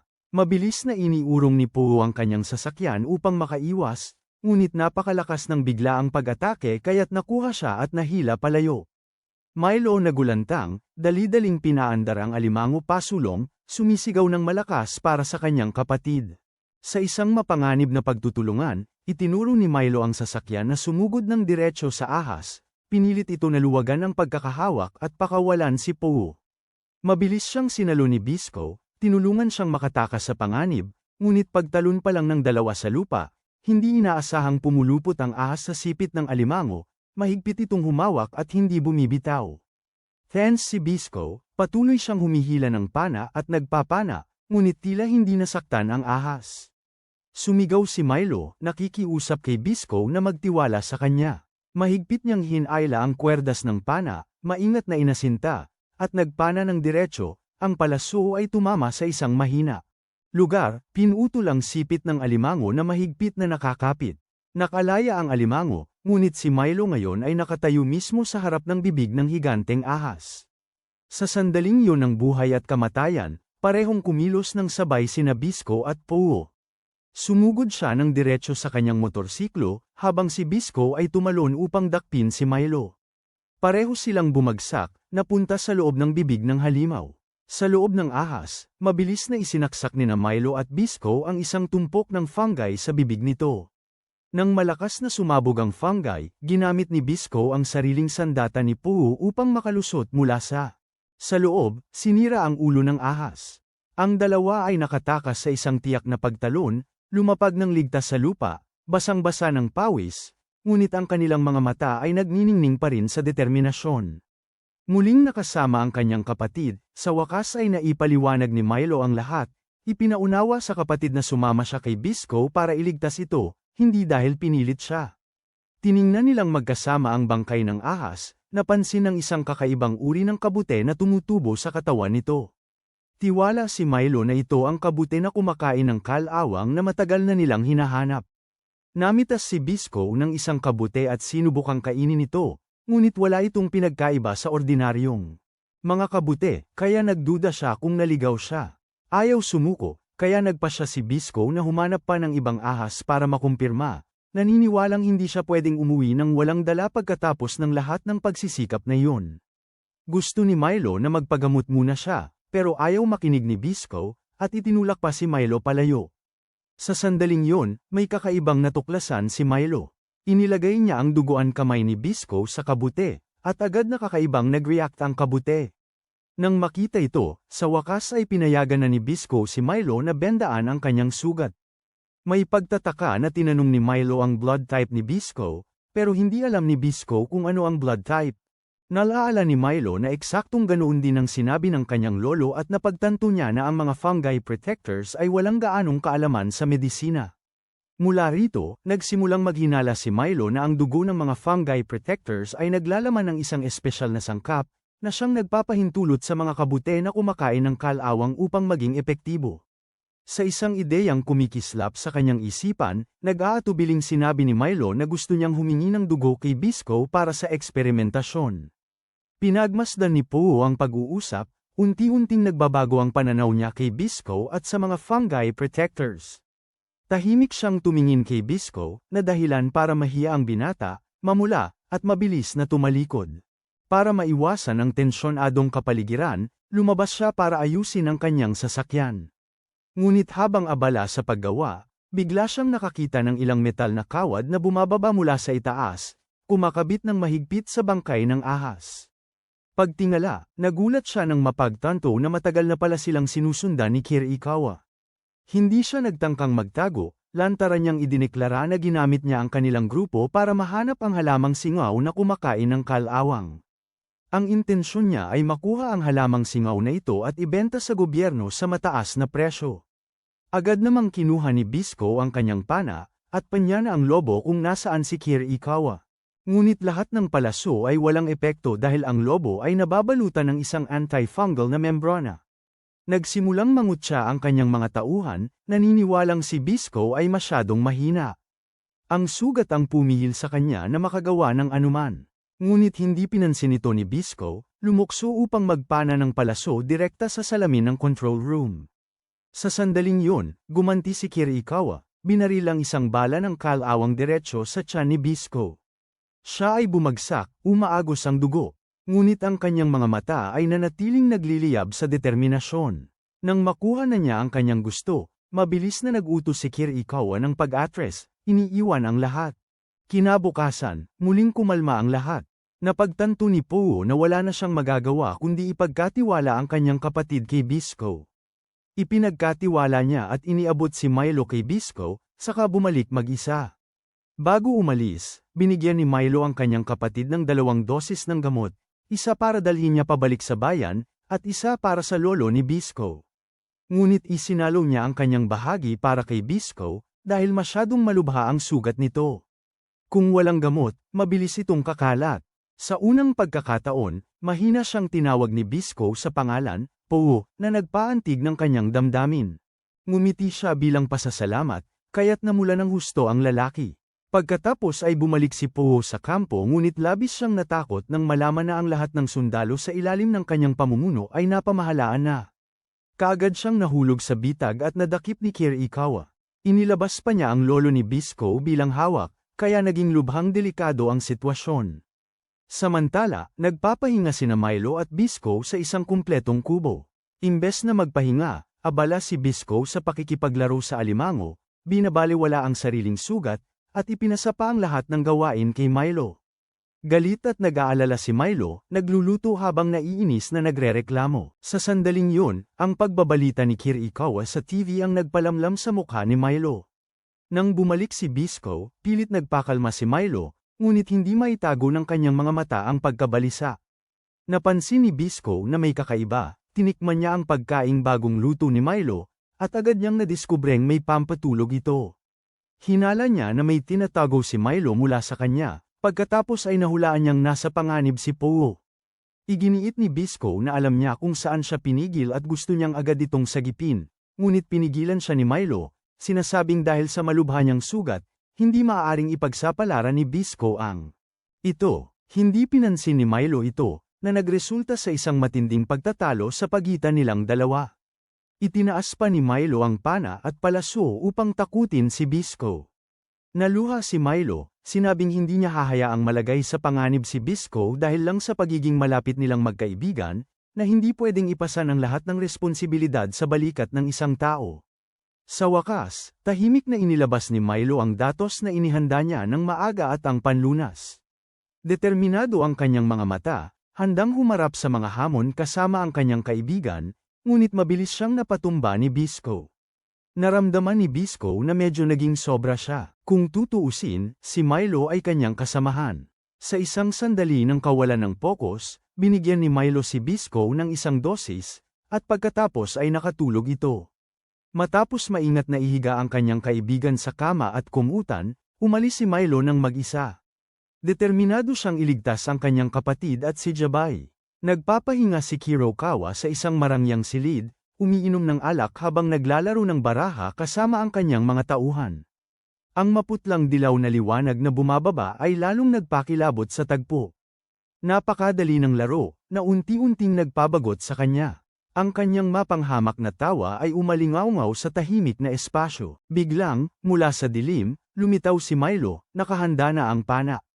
Malamig niyang itinutok ng direkta kay Kirokawa, puno ng pagkamuhi ang kanyang mga mata. Ginugulo pa rin si Milo ng larawan ng kanyang kapatid na pinahirapan, na sinadya ni Kirokawa na ipalabas ng buong-buo sa Full HD sa TV kahapon, kasama ang malupit na banta na kung gusto niyang iligtas ang kanyang kapatid at si Jabay, kailangan niyang masuner ang ibigay muna ang sikreto ng mga kabuteng kumakain ng kalawang. Nagngalit ang ngipin ni Milo, iginiit na pakawalan muna ang kanyang kapatid bago pag-usapan. Anumang iba pa, ngunit ngumisi si Kirokawa, mariing tumanggi. Naniniwala siya na kung ipapaubaya niya muna ang tao, paano kung kukunin ni Milo ang kanyang kapatid at tatakas? Sino ang makakapigil sa kanya? Sa kawalan ng ibang pagpipilian, napilitang magkunwari si Milo, naglabas ng ilang bote ng gamot, na nagpapanggap na maghahanda ng formula. Nagpakita si Kirokawa ng interes sa simula, nagningning ang kanyang mga mata sa pag-iisip na malapit na siyang magkaroon ng walang limitasyong kapangyarihan sa kanyang mga kamay. Ngunit ang lahat ng ginawa ni Milo ay isa lamang panlilinlang. Nagulat si Kirokawa nang mapagtanto niya na ang lahat ay isang detalyadong panlilinlang. Umusok ang test tube sa kamay ni Milo, isang makapal na pulang usok ang kumalat sa buong silid. Naglalaman ang usok na ito ng pampalumpong sangkap, na naging dahilan upang manginig at bumagsak ng walang magawa ang matitikas na tauhan sa isang kisap mata. Hindi pinalampas ni Milo ang pagkakataon, singbilis ng kidlat ay panyanan niya ang bawat sundalo para pabagsakin, bawat tira ay tumpak. Pagkatapos, pumunta si Milo sa likod ni Kirokawa, binunot ang kanyang kutsilyo, at paulit-ulit siyang sinugitan. Ito ang kanyang paghihiganti sa dinanas ng kanyang kapatid. Sandaling naisip ni Milo na nagtagumpay siya at makakaalis na, ngunit hindi, si Kirokawa ay hindi. Madaling talunin. Sa kanyang likas na katusuhan, bigla niyang tinamaan si Milo ng mapaminsalang hampas.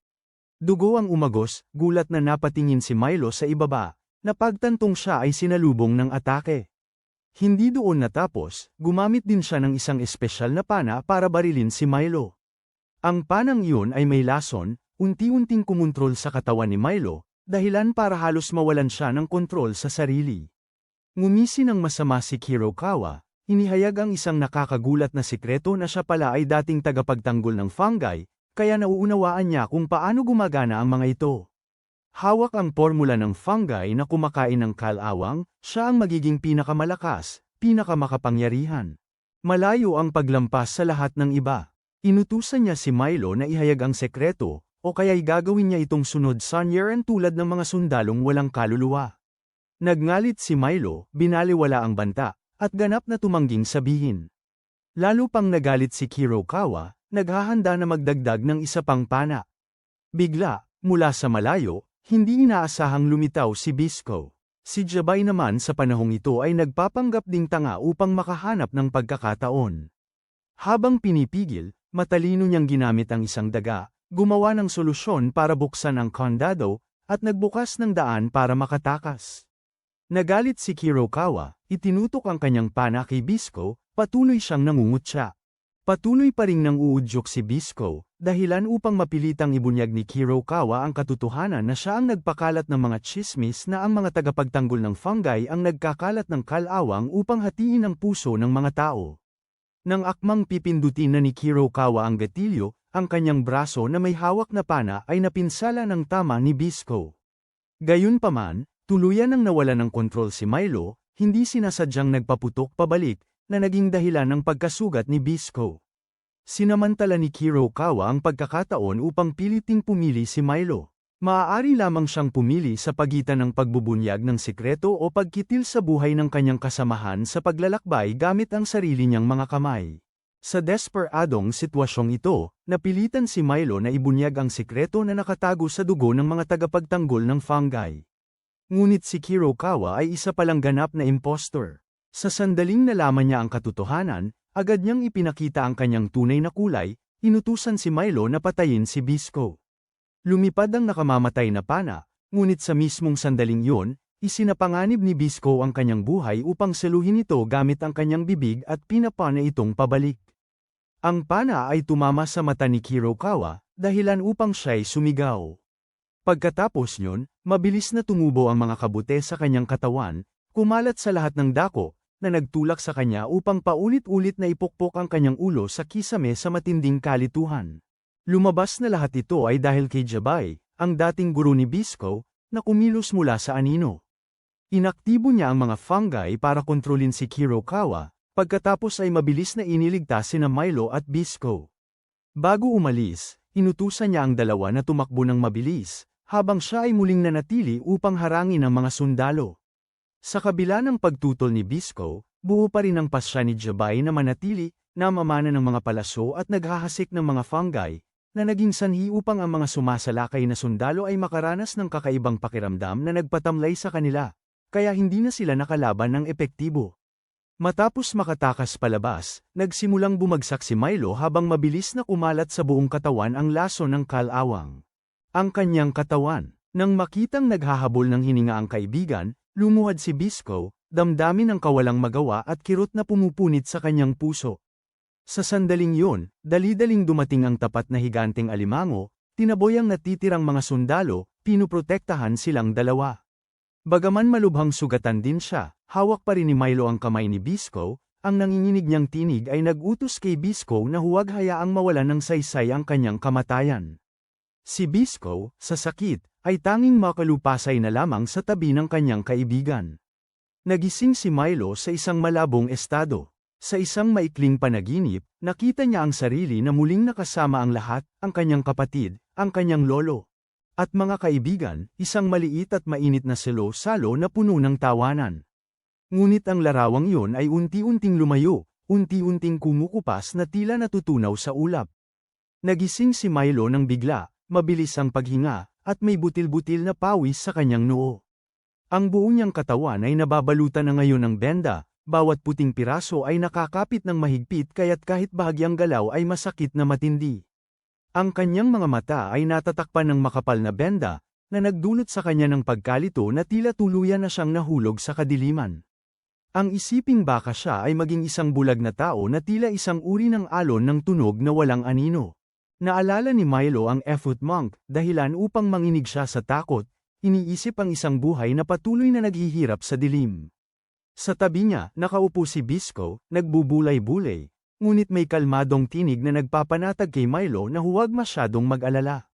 Sinabi niya na nakakuha siya ng isang mahalagang kabute mula kay Pou at nagsasaliksik upang maghanda ng gamot.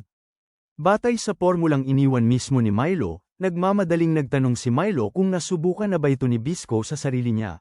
Umaasang siya mismo ang magiging unang sumubok. Ngunit ngumiti lang si Bisco, sumagot na siya na ang naging taga-subok ng gamot. Hanggang sa puntong nakakainip, sa totoo lang, sadyang piniringan ni Bisco si Milo para itago ang katotohanan na ang sakit na kalawang ay nasa katawan pa rin niya, at hindi pa talaga nawawala. Natahimik si Milo, nakaramdam ng pagkakasala na ang kanyang kapusukan at mainit na ulo ang naglagay sa kanilang dalawa sa sitwasyong ito. Ngunit malumanay na iminungkahi ni Bisco na hindi naman sila talo. Dahil sa huli, matagumpay nilang nailigtas sina Jabay at Pou. Kinansole niya si Milo na ang ganoong resulta ay higit pa sa sapat para umasa, ngunit hindi pa rin masaya si Milo. Bamantong hininga siya at pagkatapos ay biglang mapaglarong nagmungkahi na dapat subukan ni Bisco na ligawan ang kanyang kapatid. Napaigtad si Bisco, namumula ang mukha sa takot, agad na naaalala ang eksena kung saan muntik nang mahagip ang kanyang ulo ng isang bakal na tubo mula sa kapatid ni Milo. Ang isipin pa lang na makikipag-date siya sa matapang na babaeng yun ay hindi na niya pananggahasang ipagpatuloy ang pag-iisip. Napahagalpak ng tawa si Milo, tapos ay malumanay na sinabi na ang kapatid niya ay sa totoo lang, may pagkakatulad kay Bisco kahit malakas tingnan sa labas. Malambot ang puso niya at wala pa ring karanasan sa pag-ibig. Bukod pa roon, ang kapatid niya ay isa rin sa mga pinakamagandang dilag sa bayan. Nang marinig ito, hindi alam ni Bisco kung paano magre-react, basta bumulong-bulong na lang at kinamot ang ulo. Nagkatinginan sila at nagtawanan. Pagkatapos, si Milo, dahil sa sobrang pagod, ay unti-unting nakatulog. Pinanood siya ni Bisco na mahimbing na natutulog, isang pakiramdam ng pagsisisi ang bumangon sa kanyang kalooban. Hindi siya naglakas loob na manatili ng matagal sa tabi ni Milo, dahil naging pasanin na siya at ayaw niyang malagay pa si Milo sa mas malaking panganib. Sa huli, gumawa si Bisco ng isang masakit na desisyon. Maghihiwalay sila rito upang maging mas ligtas si Milo. Samantala, sa ibang lugar, patuloy pa rin si Kirikawa sa kanyang madilim na sabuatan. Dinala niya si Jabay sa isang lumang bodega, isang madilim na lugar na puno ng amoy ng kalawang at langis ng makina. Dito, walang pakundangang ibinunyag ni Kirikawa ang kanyang buong plano. Kamakailan, lubos na nabawasan ang kalawang sa hangin, at unti-unti ring hamina ang bilang ng mga taong may sakit. Nangangahulugan nito na nayanig din ang kanyang kapangyarihan. Sa makatuwid, binalak ni Kirikawa na lumikha ng artipisyal na hangin ng kalawang. Balak niyang tunawin ang isang higanteng halimaw na lubusang nababalutan ng kalawang, pagkatapos ay gamitin ang mga bala ng kalawang upang itudlan ng diretso sa mga direksyon ng pinagmumulan ng hangin. Kapag humiihip ang hangin na may dalang alikabok ng kalawang, muling malulukab ng epidemya ang buong lupain. Hindi lang doon nagtapos, idineklara rin niya na lilipulin niya ang uri ng ahas sa lambak na iyon, upang maiwasan na magkaroon ng pagkakataong umunlad ang mga fungi na kumakain ng kalawang. Pinanatili niyang buhay si Jabay, pinilit siyang bumalik sa nayon ng mga tagapagtanggol ng fungi upang himukin ang mga kabataan na magbigay ng dugo bilang materyal sa paggawa ng gamot. Ngunit mariing tumutol si Jabay, nagliwanag ang kanyang mga mata, at bigla niyang iniuntog ang sariling ulo ng diretso sa mukha ni Kirikawa, na sanhi upang mabali ang ilong nito at bumulwak ang dugo ng padaloy-daloy. Agad na sumugod ang mga gwardya upang pagmalupitan siya. Sa galit niya, kumuha si Kirikawa ng kutsilyo, balak putulin ang mga daliri ng matanda upang piliting sumunod. Ngunit nanatiling matatag si Jabay, hindi nanginginig sa takot. Nang malapit nang dumampi ang talam sa balat niya, biglang nagtaksil ang isa sa mga sundalo, iwinasiwas ang kutsilyo upang putulin ang mga tanikalang nakagapos kay Jabay. Lumingon siya at buong lakas na sinaksak ang binti ni Kirikawa, nagdulot ng matinding sakit kaya kinailangan niyang tanggalin ang kanyang maskara. Sa sandaling ito, nagulat ang lahat. Lumabas na ang traidor pala ay si Bisco na nagkubli. Hindi pinalampas ang pagkakataon, malakas na sinaktan ni Bisco, napatumba si Kirikawa, ngunit ang matanda. Nakatakas pa rin si Fox kahit bingi. Nang gamulong pababa sa basement, nabigla si Jabay nang mapagtanto niyang nahawaan din si Bisco ng kalawang. Ngunit kalmado si Bisco, inutusan ng kanyang lolo na humanap ng paraan para sirain ang kanya ni Kirikawa, habang siya mismo ang haharap kay Kirikawa. Mahigpit nilang niyakap ang isa't isa, tulad ng isang huling pamamaalam, bago lumundag si Bisco pababa sa basement para sa huling labanan. Agad inutusan ni Kirikawa ang kanyang mga tauhan na dalhin ang sekretong sandata. Ito ay isang higanteng may problema sa pag-iisip, na may baril sa kamay, at walang kontrol na nagpapaputok ng mabilis. Mabilis na binaril ni Bisco ang dalawang pana sa mga paa nito, na nagdulot ng pagsabog, kaya nahulog ang higanti ng diretsyo sa magma sa ibaba. Naging maigting ang labanan, nang maghahanda na si Bisco upang tuluyang tapusin si Kirikawa gamit ang kanyang pana, natuklasan niya na kinakalawang na ang kanyang kamay at hindi na nito mahayla ang pana. Nagtawa si Kirikawa ng mapanukso, na nagpapakita ng tagumpay, ngunit sumugod si Bisco, sinuntok ng diretsyo sa mukha, at galit na ipinahayag na walang silbi ang pagtakas. Hahabulin niya ito hanggang sa huli. Naglaban ang dalawa ng buong sidhi. Sa kabila ng pagkakapana ng maraming beses, buong galit pa ring sumugod si Bisco, pinatumba ang bawat alipors. At sumugod upang ibigay ang huling suntok na lubhang puminsala sa mukha ni Kirikawa. Madyugo at kinakalawang ang kamay ni Bisco, ngunit hindi kumurap ang kanyang mga mata. Nagmadaling nag-reload si Kirikawa, naghahandang tapusin siya nang biglang sumulpot si Milo. Nagpakawala siya ng tumpak na pana, tinabig ang prosthetic arm ni Kirikawa. Sinamantala ni Bisco ang pagkakataon upang sakmalin ang leeg nito, at ipinaubaya siya sa natunaw na kalawang. Umalingaw-ngaw ang mga sigaw ni Kirikawa, at mabilis na natabunan ng dumadaloy na pulang-pulang magma. Nagwakas ang labanan, nakatayo si Milo sa malapit, umaagos ang luha at sipon, pinagsasabihan si Bisco kung bakit niya ipinagsapalaran ang sarili. Nag-iisa, naalala niya ang pangakong minsang binitawan nila, ngunit ibinigay lang ni Bisco kay Milo ang kanyang pana, at sinabing ang kanyang kaluluwa ay mananahan doon. Kahit pa man nilamon na ng kalawang ang kanyang katawan, hiniling niya kay Milo na ito ang magwakas sa kanyang buhay. Sa halip na hayaang kunin ng kalawang ang kanyang dignidad, nang inig si Milo, mahigpit na nakahawak ang kanyang kamay sa kwerdas ng pana, at bumuhos ang luha. Sa sandaling yun ng matinding sakit, napilitan siyang tuparin ang huling kahilingan. Lumipad ang palaso mula sa pana, humawi sa hangin at tumama ng diretso sa dibdib ni Bisco. Dahan-daang lumubog ang kanyang katawan sa magma, ngunit sa kanyang mga labi ay nanatili pa rin ang ngiti ng kaginhawaan. Napaluhod si Milo, umiiyak sa kawalan ng pag-asa dahil ang kanyang kaibigan, ang kanyang minamahal na kasama, ay pumanaw na ng tuluyan. Pagkatapos, nagsimula siyang bamulong na mahal niya si Bisco. Direktang nakaharap na ngayon sina Jabay at Poho sa isang kawan ng dambuhalang chimpanzee, mga hayop na nagkaroon ng matinding pagbabago sa anyo hanggang sa halos hindi na nila taglay ang orihinal na hugis ng mga primado. Ang kanilang malalalim na ungol ay umalingaw-ngaw sa buong lugar ng pabrika, na nagpadagdag sa tensyon ng espasyo na dati nang magulo dahil sa tunog ng nagkawasak na metal at umuugong na makinarya. Bawat yapak ng halimaw na mga hayop sa basag na lupa ay parang isang banta. Hudyat ng nalalapit na kabaliwan. Sa likod nila, ang higanteng pabrika ni Kurokawa ay nawawala na rin ng kontrol, malakas na nanginginig ang mga tubo, makapal na init ang bumubulwak, at tuloy-tuloy na tumutunog ang mga alarma. Ang kanya na hugis elepante na nakalagay sa gitna ng pabrika ay nagsimulang umilo. Ang panloob nitong mekanismo ay nagkakarga ng enerhiya ng buong puwersa upang maghanda sa pagpapaputok ng nakamamatay na bala ng kalawang, na nagbabanta sa buong paligid.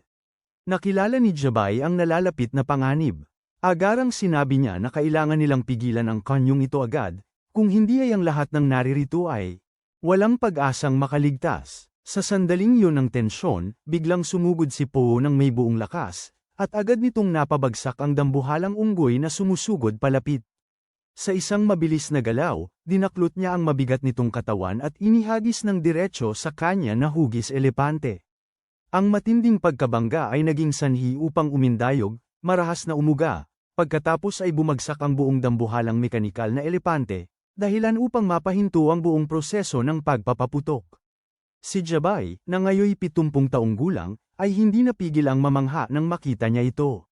Sa kanyang mga mata ay sumalamin ang pagkabigla na may halong paghanga, kasama ang kaunting ginhawa sa pagkakita sa panganib. Pansamantalang huminto, gayunpaman, bago pa man sila makahinga ng maluwag, nagsimulang umalag ng mas matindi ang buong pabrika, na may sunod-sunod na pagsabog na naririnig mula sa loob. Bumulwak ang matingkad na pulang apoy mula sa mga bitak, hudyat na malapit ng sumabog ng matindi ang buong istruktura. Walang panahong mag-isip ng matagal si Poho. Agad siyang sumugod sa dagat ng apoy at alikabok upang hanapin si Bisco.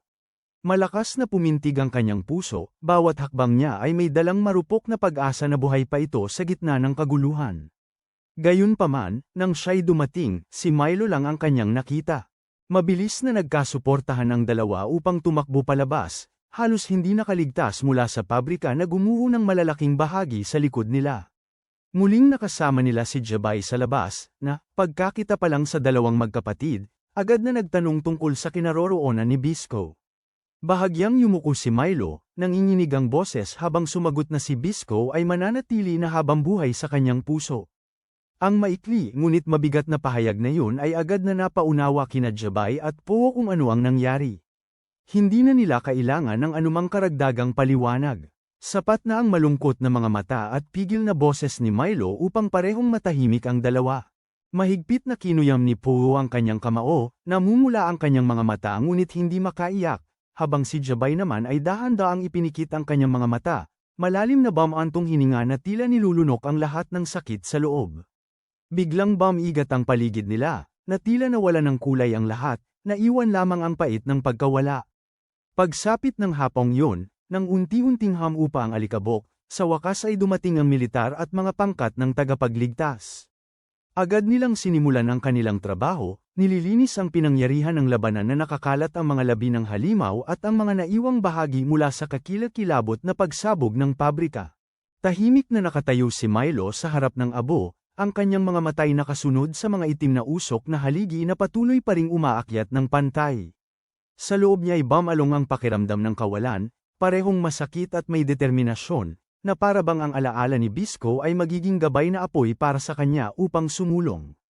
Bigla, mula sa mga guho, isang dambuhalang taong bakal ang di inaasahang bumangon.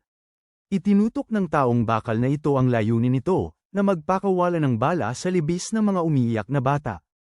Ang libis na ito rin ang kinaroroonan ng mga halamang singaw na kumakain ng kalawang, kaya maaaring maintindihan na nais ng taong bakal na ito na alisin ang mga halamang singaw na kumakain ng kalawang. Pamilyar ang tingin, agad na hulaan ni Milo na ang taong bakal na ito ay pala ang lumang Kyukawa. Sinubukan ng hukbo na barilin pabalik ito, ngunit walang nagawa. Sa ilang pagbuga lang ng apoy at ilang hakbang, matagumpay na inalis ng taong bakal ang mga tangke na humaharang sa daanan nito. Pagkatapos ay nagsimulang magpalit ng direksyon ang taong bakal, patungo sa malalaking lungsod. Ang alimango ni Bisco ay nakalibing ng malalim sa ilalim ng buhangin. Nang makitang nag-aalala si Milo, sinabi ni Jabay na may kakayahan ang alimango na ito na lumaban sa kalawang, kaya hindi kailangang mag-alala si Milo. Naturukan na si Milo ng gamot panlaban sa kalawang, kaya nagboluntaryo siyang pigilan ng taong bakal. Naiwan sina Jabay at Pou. Susunod na lang sila sa kanya mamaya. Pumunta ang babaeng may pink na buhok sa lugar kung saan dinukot si Pou noon, nang bigla siyang makasalubong ng ilang sundalong gwardya na kakalaya lang sa pagkakakontrol ng mga fungi. Tiningnan nila ang isa't isa na hindi maintindihan ang nangyayari nang biglang dumating ang mga sasakyang panghimpapawid ng militar. Dumating ang mga sasakyang panghimpapawid upang humanap ng mga materyales para sa nalalapit na labanan sa Iron Man. Sinabi nila na namatay si Bisco sa magma, na labis na ikinagulat ng dalaga. Dumaan ang Iron Man sa lugar na yon. Ang hukbo ay may kumpletong kagamitang panlaban dito, pero gaano man nila subukan, ito ay walang silbi, halos hindi nagalusan ng lalaking bakal. Kailangan lang nitong ipalibot ang malamig nitong tingin sa hukbo, pumili ng puntirya, pagkatapos ay ibuga ang nakamamatay na kalawang. Pagkatapos ng sandaling yon, isang buong platen ang naglaho, kasabay ng matitinding hiyaw ng takot. Ang mga gwardya sa malapit ay gusto ring sumugod para sumuporta, ngunit sila ay nag-atubili. Walang sino man ang naglakas loob na magpasya. Lahat ay gustong maghintay ng utos mula kay Pou. Dahil sa pag-aatubiling ito, napatingin si Milo sa eksena ng walang imik, maging galit ay umusbong sa kanyang puso sa kaduwagan ng mga dapat sanang responsable sa pagprotekta sa lahat. Samantala, casual na naglakad ang lalaking bakal, bawat hakbang ay sumisira sa lahat, naghahasik ng pakiramdam ng kawalang pag-asa sa buong larangan ng digmaan. Nang dumaan ito sa lugar ng mga mangangalakal na sumusubok lumikas, biglang malakas na sumigaw si Milo. Tinawag niya ng direkta sa pangalan si Kirikawa. Agad na huminto ang lalaking bakal, iniliko ang ulo nito. Ang matingkad na pulang mata ay umilo mula sa siwang ng maskarang bakal. Pagkatapos, itinaas ang braso nitong metal, naghahanda upang magpakawala ng mapaminsalang laser beam. Sa sandaling yon, isang matingkad na pulang ilaw ang direktang bumulusok patungo kay Milo.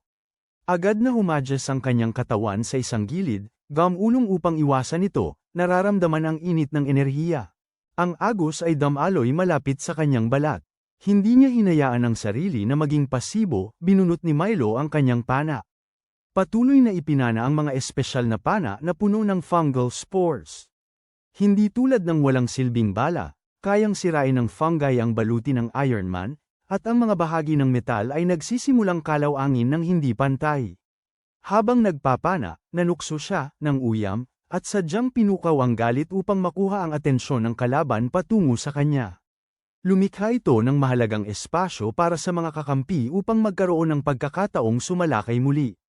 Sa pinakamapanganib na sandali, isang malakas na tunog ang umalingaw-ngaw mula sa malayo. Nagpakita si Jabay, nakasakay sa likod ng dambuhalang alimango. Nang walang pag-aatubili, sumigaw siya ng malakas, nagbibigay senadoryas kay Milo na magsanib puwersa. Pareho silang walang tigil na nagpaputok, ibinubuhos ang lahat ng lakas nila sa lalaking bakal. Maliwanag na maliwanag ang ideya niya, kailangan lang nilang talunin at pabagsakin ito, at mananalo sila. Ang mga palasong may dalang amag ng kalawang ay umulan sa higanti. Gayunpaman, nakatayo pa rin ng matatag ang lalaking bakal, tila hindi man lang natinag. Sa halip na hamina, umungol ito ng mabangis, mas matindi pa kaysa dati. Bigla, inihagis nito ang ulo nito paatras sa langit. Saglit na nang inig si Milo dahil bumalat sa kanya ang pangamba. Sinabi ng kutob niya na may gagawing masama ang higanti. Tama ang kutob ng bida. Pagkatapos ng dagandong, isang malaking energy bomb ang inilunsad ng diretso sa ere, at pagkatapos ay bumulusok at tumama sa grupo ni Milo at ni Jabay. Pagkatapos nyon, kaagad na tinangay palayo ang buong grupo at nalukuban ng naglalagablab na apoy. Hindi maintindihan ni Puo kung bakit nagkataon na nakilala niya si Tirol. Mabilis na nagdesisyon ang dalawa na magsanib puwersa, at sumakay sa isang luma, ngunit matibay pa ring pulang kotse. Sinimulan ang makina at dumiretso sa kung saan nakikipaglaban si Milo. Sa daan, nakakapigil hininga ang tensyon sa loob ng kotse. Si Tirol, na laging may dalang iba't ibang materyales sa pananaliksik, ay biglang naglabas ng isang detalyadong blueprint ng higanteng makinang tao na nilikha ni Kurakawa. Naramdaman ni Poe na parang nakahanap siya ng ginto. Inabot niya ito para tingnan, ngunit ang kanyang medyo padalos-dalos at nagmamadaling kilos ay nagdulot upang mawala ng kontrol ang sasakyan, halos mahulog sa tabing kalsada. Hindi makapaniwala si Tirol na ang padalos-dalos at nagmamadaling taong ito ay kamag-anak ng isang taong kalmado tulad ni Milo. Sa isa pang pangyayari, nakaligtas sina Milo at Jabay mula sa nakagigimbal na pagsabog kanina. Buhay pa rin sila, ngunit malaki ang kanilang naging kapalit. Malubhang nasugatan si Jabay sa binti at hindi na makakilos ng mabilis. Maingat siyang pinaupo ni Milo, pagkatapos ay agad na nilapatan ng paunang lunas, binendahan upang mapigilan ang pagdurugo. Habang nagpapahinga sila, nagsimulang magpaliwanag si Jabay. Ang kalawang ay walang pinagkaiba sa pagkasira. Kakainin nito ang lahat, kabilang na ang mga tao. Ang tanging makakalaban sa kalawang ay tanging ang fungi lamang na kumakain ng kalawang. Napahigpit ang kamao ni Milo at tumango. Pagkatapos, iniwan niya si Jabay sa pangangalaga ng mga kalapit na mga ngalakal, pinayuhan sila na maging maingat, pagkatapos ay umakyat ng mag-isa sa likod ng dambuhalang alimango. Alam ni Milo na patungo si Kurakawa sa bayan, ang lugar kung saan siya may mga alaala kasama ang mga batang iyon noon. Kasabay nito, sa bayan, isang nagtitipon ng mga bata noon. Nais nilang pag-usapan ang mga paraan upang protektahan ang kanilang lupang tinubuan, ngunit isa sa kanila, ang batang may headband, na may mas makatutuhanang pananaw kaysa sa iba, ang nagsalita at pinayuhan ang grupo na hindi sila makakalaban. Pinakamainam na umatras upang mailigtas ang kanilang buhay. Sa ibang pagkakataon, magkakaroon pa rin sila ng pagkakataong muling makabangon. Ang payong ito ang nagpatinag sa buong grupo, at sa huli, pumayag silang tumakas. Bago umalis, hindi nila nakalimutang maglagay ng ilang simpleng patibong sa pag-asang mababagalan ang pag-usad ni Kurakawa. Nang dumating si Kurakawa, napagtanto niya ito at agad na nagalit, umungol at humabol sa mga bata.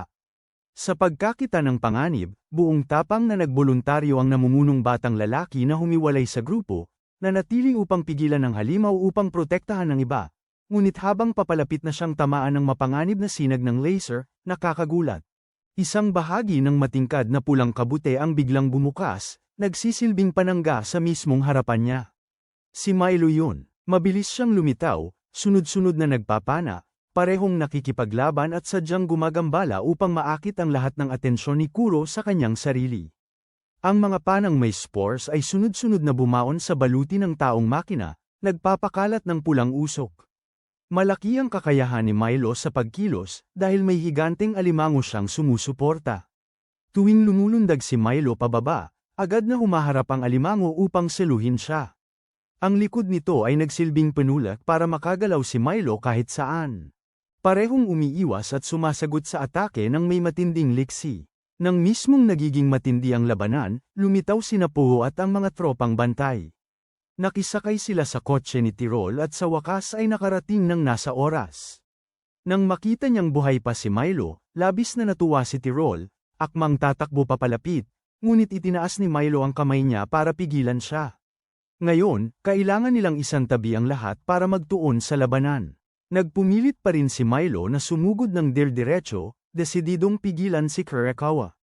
Kinailangan ng grupo na isantabi ang lahat ng pag-aalinlangan, sabay-sabay na sumugod, patungo ng dirdiretso sa lumang bayan. Naroon din ang mga babae at ang alin ng bahay aliwan, na naghahanda para sa isang labanan hanggang kamatayan. Ngunit hindi doon nagtapos ang banta. Dumating ang kakilakilabot na balita na nagpakita na ang Iron Man. Habang papalapit, pinaandar nito ang higanteng mga elisi sa likod nito, naglalabas ng napakalakas na bugso ng hangin na may kalawang.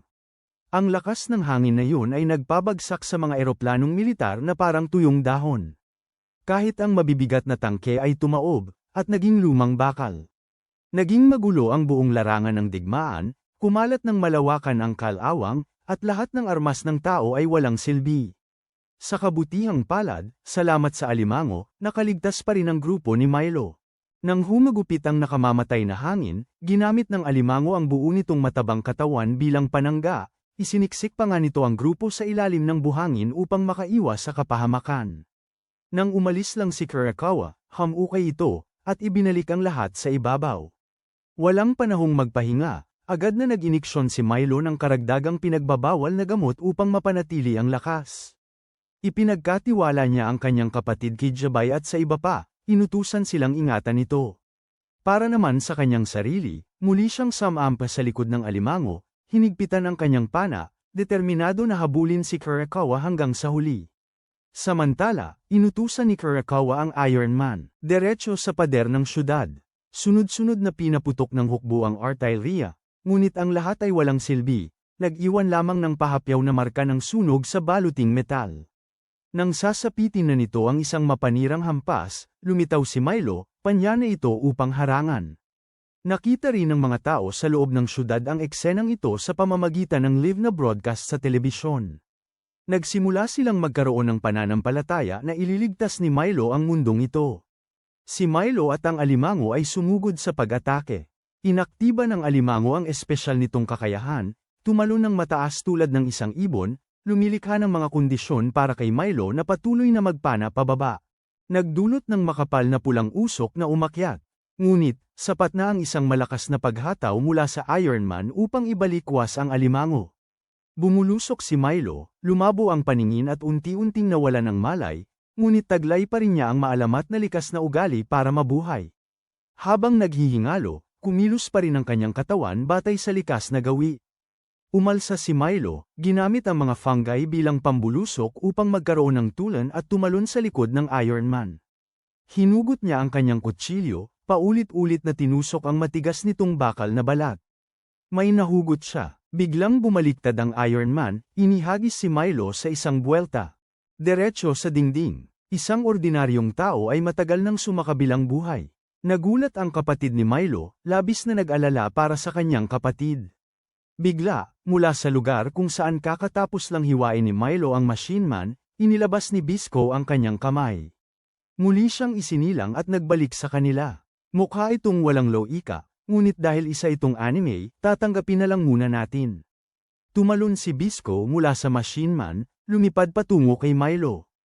Pagkatapos ay malakas niyang ipinahayag na siya ay nagbalik. Nang malapit na siyang sumakabilang buhay, narinig ni Bisco ang pagtawag ni Milo sa kanya. Hinawakan niya ang kamay, pagkikita sa kanyang kasamang mandirigma na inakala niyang sumakabilang buhay na. Labis na naantig ang damdamin ni Milo. Yamakap siya sa dibdib ni Bisco na lumuluha. Sa sandaling ito, napagtanto ni Bisco na ang kanyang braso, na nawala dahil sa kalawang, ay nanambalik at mas malakas pa kaysa dati. Habang nagiging emosyonal ang kanilang muling pagkikita, muling sinuntok ng matandang Kurakawa ang magkasintahan upang gambelin sila. Binuhat ni Bisco si Milo palayo upang umilag. Naging mas malakas siya kaysa dati. Isang beses niyang iwinagayway ang kanyang kamay, at maraming fungi na kumakain ng kalawang ang sumibol, hindi lang lumalago ng sagana. Ngunit ang mga halamang singaw na ito ay nasa kanilang buong anyo rin. Sa diskarteng yon, hinati ni Bisco ang pang-itaas na bahagi ng katawan ni Kurakawa tulad ni Master Gojo. Pagkabuhay niyang muli, nakaramdam si Bisco ng biglaang paglakas sa kanyang sarili. Dahil sa kapangyarihang tulad ng isang final boss, ang pang-itaas na bahagi ng katawan ni Kurakawa ay nakakagalaw pa rin. Sinimulan niyang tanggalin ang lahat ng kanyang bahagi, iiwan lamang ang maskara. Nagsimulang magpasya si Milo, Siya at si Bisco ay naghanda na sumugod ng direkta upang tapusin na si Kurakawa ng minsanan.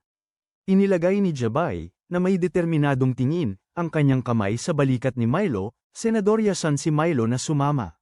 Ibinigay niya ang pana at mga palaso sa dalawa. Hinihikayat silang ibigay ang lahat para sa huling laban na ito, sa pagtanggap ng espiritual na pagpapatibay.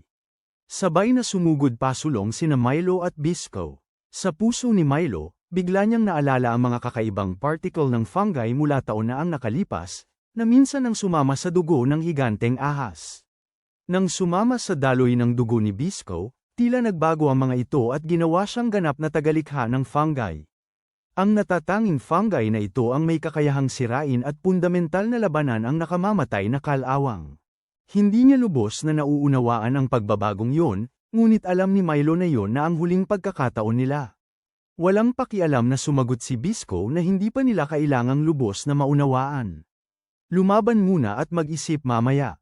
Habang naghahanda ang grupo, biglang nagsimulang lumaki ng abnormal ang katawan ni Kurakawa, umuungal at kumakalansing ang bakal na baluti. Taranta namang tumakbo si Tyrol palapit, sumisigaw ng babala. Sandali, huwag umatake, lumalaki ang Iron Man at malapit ng sumabog. Isang malakas na tama lang ngayon ang magpapaputok dito. Ang buong lugar ay magiging abo. Dahil sa babala, napahinto ang lahat. Walang naglakas loob na kumilos ng padalos-dalos. Nagmamadaling nagtayo si Bisco ng isang makapal na pader na gawa sa kabute upang pansamantalang harangan ang agos ng hangin na may kalawang na ibinubuga ni Kurakawa, habang pinananatili ang ligtas na distansya. Agad na pinilit ng lahat si Tyrol na humanap ng paraan para solusyonan ito. Habang nauubusan ng oras, nanginginig ang mga kamay ni Tyrol habang binubuklat niya ang lumang libro ng disenyo. Sa pagsusuri sa bawat linya ng teksto, pagkatapos ng isang sandali ng tensyon, sa wakas ay sumigaw siya na mayroon lamang isang paraan, ang wakasan ang buhay ng nagkokontrol sa loob ng ulo ng Iron Man. Kung siya ay mamatay, titigil ang proseso ng pagsabog. Nang marinig ito, handa nang sumugod si Bisco. Agad-agad, ngunit pinigilan siya ni Milo. Malinaw niyang sinabi na hindi sila maaaring basta nalang magpaputok ng walang tumpak na pagtukoy sa posisyon. Isang maling pana ang maaaring magdulot ng agarang pagsabog. Habang nag-aatubili ang lahat, umungal si Pogo at nagboluntaryo, ngunit agad siyang pinigilan ni Jabay, na iginiit na siya at si Bisco ang gagawa ng delikadong bahaging ito. Umiling si Pogo bilang pagtutol. Kung masyadong malakas ang pagtama ng sipit ng alimango ni Jabay, maaari itong lumikha ng nakagugulong alon ng pagyanig, na magdudulot ng agarang pagkasira ng buong katawan ni Kurakawa. Itinaas niya ang kanyang ulo, buong tapang, na nagsasabing nag-ensayo siya sa sining pandigma na nakabase sa lakas at makapagbibigay ng atake na kayang tumagos sa baluti nang hindi sinisira ang katawan. Siya mismo ang babasag sa maskara nito. Nang marinig ito, tumawa si Bisco, nagbibiro na nasaktan na siya ng matindi sa kamay nito noon, kaya aaminin niyang malakas ito. Binigyan siya ni Bisco ng matalim na tingin, ngunit bago pa siya makarik, sumingit na si Pogo, na nagsabing sa malalim na boses na tigilan na niya ang pagiging mapanukso. Nasa nalalapit na panganib ito. Sa kabila ng matalas nitong dila, tumango si Bisco, sa pagkakataong ito ay nagsalita ng bukal sa loob. Kung magagawa niya yon, anuman, ang gusto niya, ibibigay niya. Hindi inaasahan, na mula si Pogo, lumapit upang mabilisang halikan sa pisngi si Bisco.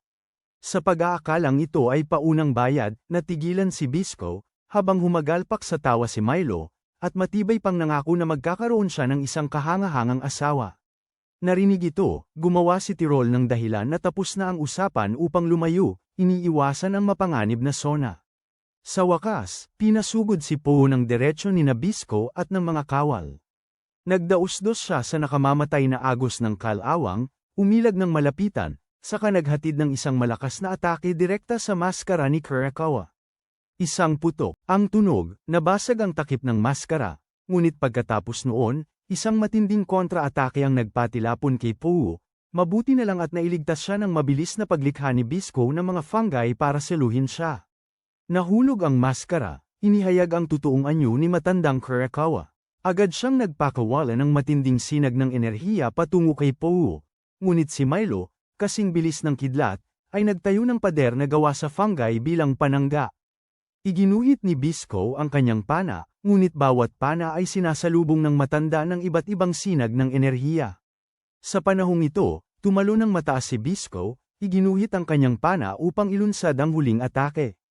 Hindi inaasahan, isang sinag ng liwanag ang sumagi sa kanyang mata, na nagpalabo ng kanyang paningin, halos tuluyang nawalan siya ng paningin. Sa sandaling iyon na nasa pagitan ng buhay at kamatayan, nagmadaling lumapit si Milo upang mahigpit na hawakan ang kwerdas ng pana para kay Bisco, sinabihan siyang magtiwala sa kanya. Nagtiwala sa kanyang kasamahan, pinakawalan ni Bisco ang palaso. Ang sinag ng liwanag ay tumagos diretso sa ulo ni Kurakawa, na nagpaaktibo sa enerhiya ng fungi upang kumalat. Maraming hibla ng fungi ang biglang lumitaw, kumalat palabas, kumapit sa kanyang katawan at sa Iron Man, mahigpit na pumiga, hanggang sa tuluyang mabuwag ang lahat sa isang pagsabog. Mga bahagi ng kalawang sa buong lupain ay nilamon ng fungi, ganap na nawala ng bisa. Sa dami ng fungi na ito, mayroon silang sapat na gamot para gamutin ang lahat ng may sakit sa buong bansa. Ang mga marka ng kalawang sa mukha ni Puo ay tuluyang nawala. Nakahinga ng maluwag si matandang Jabay, masayang napagtanto na buhay pa si Bisco, walang malay lang at nagpapahinga. Pagkatapos ng labanan, umupo si Milo sa tabi ni Bisco, malumanay siyang pinakiusapan na mangako na huwag na siyang iwan muli. Tahimik si Bisco, ngunit ang kanyang matatag na mga mata ang pangako. Makalipas ang ilang panahon, ang mga tao sa lahat ng dako ay nakatanggap ng libreng bakuna, at ang sakit na kalawang ay napuksa. Opisyal na naging bagong tagapangulo ng komite si Puo, matatag na naninindigan upang protektahan ang mga nagtatanim ng fungi. Samantala, patuloy na nagpapanggap sina Bisco at Milo, palihim na dumadaan sa mga checkpoint, dahil pareho silang pinaghahanap. Ang gwardyang Tiyo na dating nakakakilala sa kanila ay nagbingi-bingihan ngayon, hinayaan silang makadaan, dahil sa kanyang puso, sigurado siyang bayani ang dalawa. Mula noon, nagsimula ang dalawa sa isang pakikipagsapalaran ng magkasama. Ginugol ni Bisco ang kanyang oras sa pagsasaliksik at pag-aayos ng kanyang immortal na katawan, habang si Milo naman ang magiging pinagkakatiwalaang kasama sa tabi niya. Silang dalawa ay isang tambala na walang makakatalo.